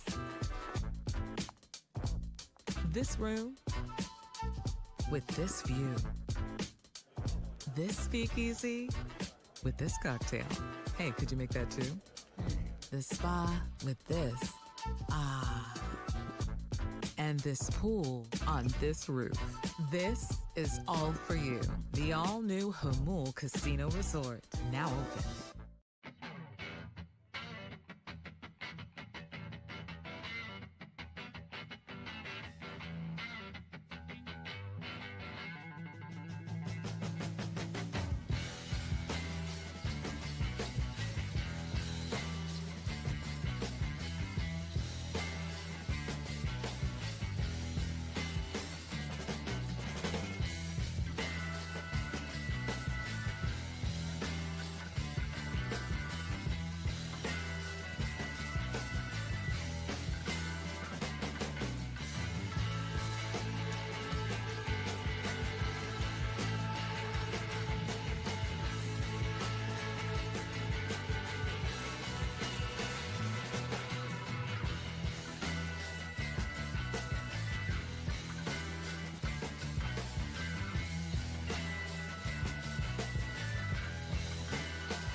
Though, and we'll continue. Brought to you by David P. Shapiro, criminal defense attorneys, helping good people regain control of their future when charged with a crime since 2010. Visit davidpshapirolaw.com. Let's check traffic while we get our next guest set up. I'll just Hell's Bells, little secret. I got little clue the closer. The closer. Yeah. Close it close out. out our trip after traffic on 97.3 The Fan. From the 855 Get Ross Traffic Center. Injured? Demand justice. Demand Jurowitz. 855GetRoss.com. Here's Kelly Danick. Traffic is brought to you in part by Hamul Casino. Hey, player, the all-new Hamul Casino Resort is all for you. Enjoy a super luxe hotel experience, a super secret speakeasy, an indulgent spa, and an epic rooftop pool. Book your experience at HamulCasino.com.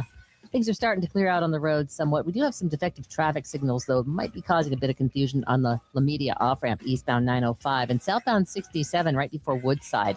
There is a collision in the center divide. The Caltrans I-5 Asset Management Project continues this weekend with the closure of 3 lanes on southbound I-5 at Gilman Drive on February 27th and 28th from 7 p.m. to 11 a.m. Expect delays and use Interstate 805 to travel south. I'm Kelly Danick with Ben and Wood, San Diego's #1 sports station, 97.3 The Fan. Right, we've had a massive amount of fun here at spring training. If you want to join that fun, we're giving away 4 tickets to a game here at the Peoria Sports Complex of your choice. And you can qualify to win 4 tickets to the Padres Giants game at Petco Park on April 1st. Just be the 4th caller right now at 833-288-0973. 4th caller, 833-288-0973. And, of course, you can always get your spring training tickets for any trip you make out here at PeoriaBaseball.com. Good luck. And then we've got all the great guests that we have had our entire trip.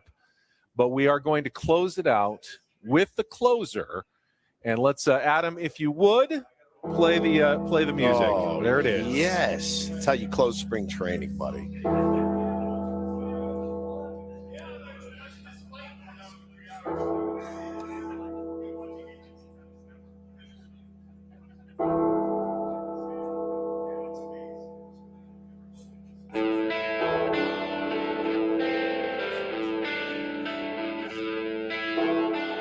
Waiting for the righty coming out of the bullpen. The doors are stuck, unfortunately, in the bullpen.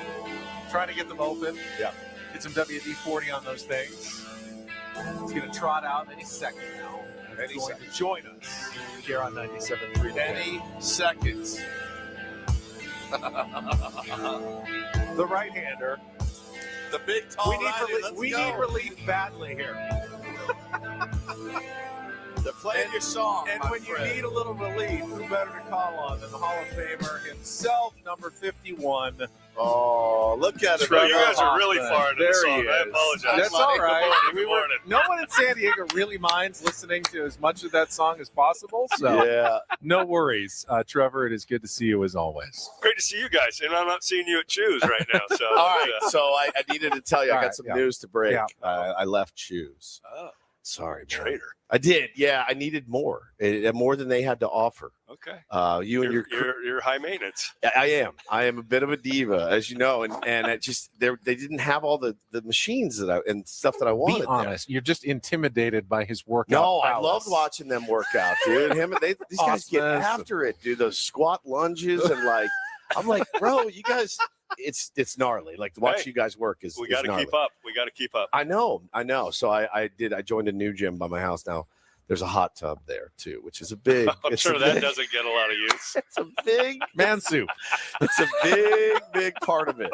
Yes, just old elderly man soup in there. So you're not plunging either. You're not doing No. cold plunging. Not doing the plunging. once. I bet you I do, would. don't you? They Yeah. don't have it. They don't have it. But I'm gonna miss I you. mean, you're a pitcher. You got to get the shoulders under the. I'm gonna miss you at Choose. Watch you work out, but I won't be there to wear you out anymore. Well, we'll so hold the that's good. spot for you in Thank- case you come back. Thank you, buddy. I know I would never work out with your crew. The workouts are too hard. I don't want to push myself that That's much. why I came over here. They were getting too gnarly. I had to get out of there. It's gnarly, right? Those guys go big. But Trevor Hoffman joins us now. Man, it's watching a bullpen, standing with you, watching Michael King throw a bullpen was one of the highlights of my life. It was so much fun. How's it been for you since you've been out? Great. Speaking of Michael, just he baffles me. He kind of comes set and he's giving you his whole back to the catcher and what they work on as far as repertoire and things like that. But at the beginning of spring training, just kind of getting his feet underneath him. He looks healthy, and that's what I that's the only thing you're worried about right now. So that part of it's good. There's a lot of great arms in camp. There's a lot of names in camp that people are recognizing. Ruben and Benny are going to do their magic, and it's going to be a competitive spring. Yeah. All right, let's start there because you mentioned, back and you did that. You can track so many things: velocity, movement, spin, but deception. Keeping the ball from the batter's eye as long as possible. How important is that still in the pitching game in Major League Baseball? I think I don't have the career I have if I don't have that deception. And I don't think it was necessarily the leg kick. I think it was just the ability to hide the baseball from behind my back until it came out of my hand. It was kind of something that you couldn't really time up. It wasn't something that people were comfortable with. And so, yes, if you have the ability to be deceptive in whatever you've learned as a kid moving up through the ranks, that's an added element that you can't kind of create unless it's just been in you for a long time. And so I don't know if people scout it, that'd be a good question for AJ and all those guys, but it's certainly something on why does an 87 mile an hour fastball get on people? Yeah. Like some guys just turn around 97. It's like, okay, why do you do that? So there's something to it. It's fascinating, for those that haven't been out here yet and to see the new bullpens. I know fantasy campers, you didn't have it, but it's awesome to have the information that they can see right in front of them in real time. What type of horizontal drop we got, what type of shape that they're working on with a pitch is. It's like a bowling alley with your scores right there. It does look like that. Like I just threw a strike. Every pin went down. Do you ever wonder, what it would have been like had you had all that stuff? Yeah, and I think that's just a generational thing, right? Kids, and I say kids, they're men, but they've learned a different way. They've learned through watching themselves on video thousands and thousands of times, and they've learned through the numbers and what they mean of what they're feeling. And so I think it's fantastic that they're able to take it to another level to create, if not tighten up a particular pitch that they're working on, where we just could kind of go off of what a hitter would tell you, what your catcher would feedback, your pitching coach, and then ultimately what you're feeling and what maybe the ball does. And so I think it's gotten refined. I think it's been great for the succession of what pitching's all about. Yeah, but I do think it is important, for your catchers to be in the know and hey, on that last swing, this guy did this. Let's go there again, or let's do something completely different because he ripped off a good swing on you there. Is there still enough, in your opinion, talking about the game as opposed to, hey, I'm just going to check this video? I do, because the pitch clock's real. Like 15 seconds is not a lot of time to figure out what you're going to throw next, get yourself in order, and make the pitch. And so I do think that the pitcher catcher are on the same page more than we think, because they're not taking their time shaking through stuff. Like, they know their game plan. They know what just happened the pitch before, and they get a read, and they have an idea what they're going to go. Otherwise, there'd be a lot of step-offs, and they would be not on the same page. They'd be just firing pitches just to be able to beat the pitch clock. Sure. So I do think that they're more in sync than we can even see. Sure. Talking with Hall of Famer Trevor Hoffman here on 97.3 The Fan. Padres have a new closer. I have high hopes for this Mason Miller kid. I think he might be good. Any thoughts of yours on what you've seen so far? I think he got bigger. Like, it's unbelievable. He walked into camp like, bro, you're big.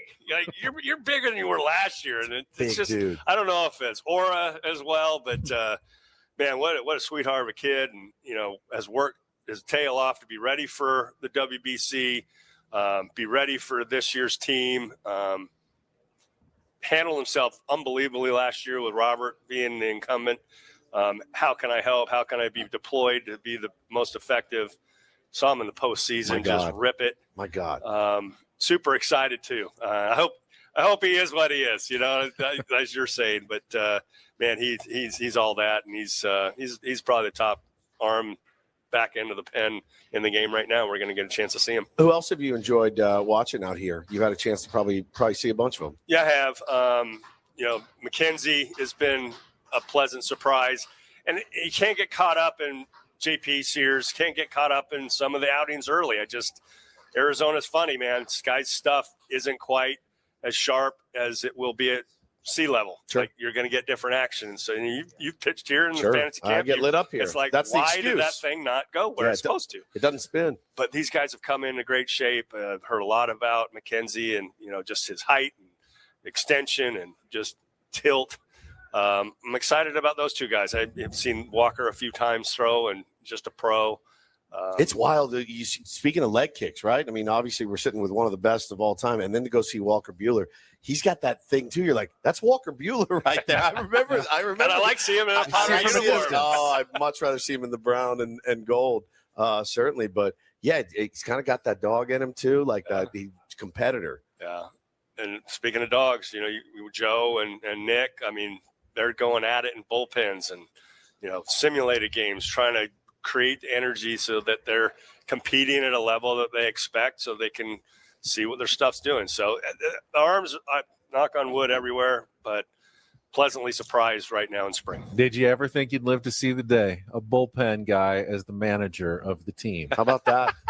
I don't know if he's exposed or talked about this or not, but he had the welcome talk that all managers do. And yeah. He had a great amount of information, a great amount of motivation, and he had some funny little blurbs. And one of them, he's going around the room, and he goes, that locker right there is what I held. And I go, hey, be careful. You might end up being the manager of the Padres one day. Right. And it was just brought some levity to the fact. But what I've appreciated about Craig is that he hasn't changed. He's the same guy that was going out to the bullpen and suiting up and pitching for the Pods. He has a standard. He has certain values that he lives by, and he's about family, and he's about bringing family into this family and understanding everyone, is kind of on the same page with that. The kids are out here on the weekend so they can be around dad, that normally they're not getting that chance. And what perfect way to do it in spring training when things are a little more low key, and, obviously things will ramp up, but it's setting a precedent that he's all about. Well, AJ said something too that jumped off the page at me when he said it, and it makes sense. He goes, he's not afraid to tell you he doesn't know something. If he doesn't know something, he is not afraid to ask. And I do feel like no matter if you're the manager of a big league team, if you run a radio show, it doesn't matter. Like, having the ability to say, I'm not sure, I would love your input, and taking that input, I think, goes a long way. Yeah, and I don't think he's trying to play coy with anybody. Yeah. I think that's obviously real. But he understands what he's getting into as well. He's not ignorant in that regard. So I think he is going to lean heavily on his staff. Yeah. That's a great thing. He's going to have them empowered and be integrally involved in his decisions. But yeah, I think that's a great attribute to have. Yep. And certainly know what you don't know. And he's not afraid to ask, as you said. So I think that the humility is real. Yeah, that's awesome. Trevor, you man. finished with 602, was it? 601? What was total I did saves? save the game for the banana, That's banana, true. so Yep. it did Well, go to 602. Add one more here. 603 for here for Ben and Woods at the end of our trip, closing things out. We really do appreciate it. you, It's boys. great to see you. Thank you. As always, what a legendary way to wrap up 3 days. Well, incredible days here at the Peoria Sports Complex. we have to do this every year now. I'm sorry. This is now Yeah. Manny in the morning and Yeah. Trevor at the end. Is it's got to be done. But thank you as always. We got a lot of people to thank as well, including all the staff out here, coaches and players. Everybody was amazing. Darren Feeney, Craig Huner's whole staff, Devin, Seamless. everybody. I mean, they were Seamless. just fantastic. Incredible. Tiffany was here as well. Everyone was helping us out, making this the best trip ever. Adam, Kyle and Adam back in our studio. our tech team. Thank you guys. And Paulie, if it doesn't, it goes unsaid, but we would not even be on the air if it weren't for Paul Correct. and everything that he does for us. So, and the tier ones, you make this worth it doing it every single time. So thank you as You well. guys are the best. For Stephen Woods, I'm Ben Higgins. We'll talk to you tomorrow morning at 6 a.m. back in the studios here on 97.3 The Fan. Have a great rest of your Wednesday, everybody.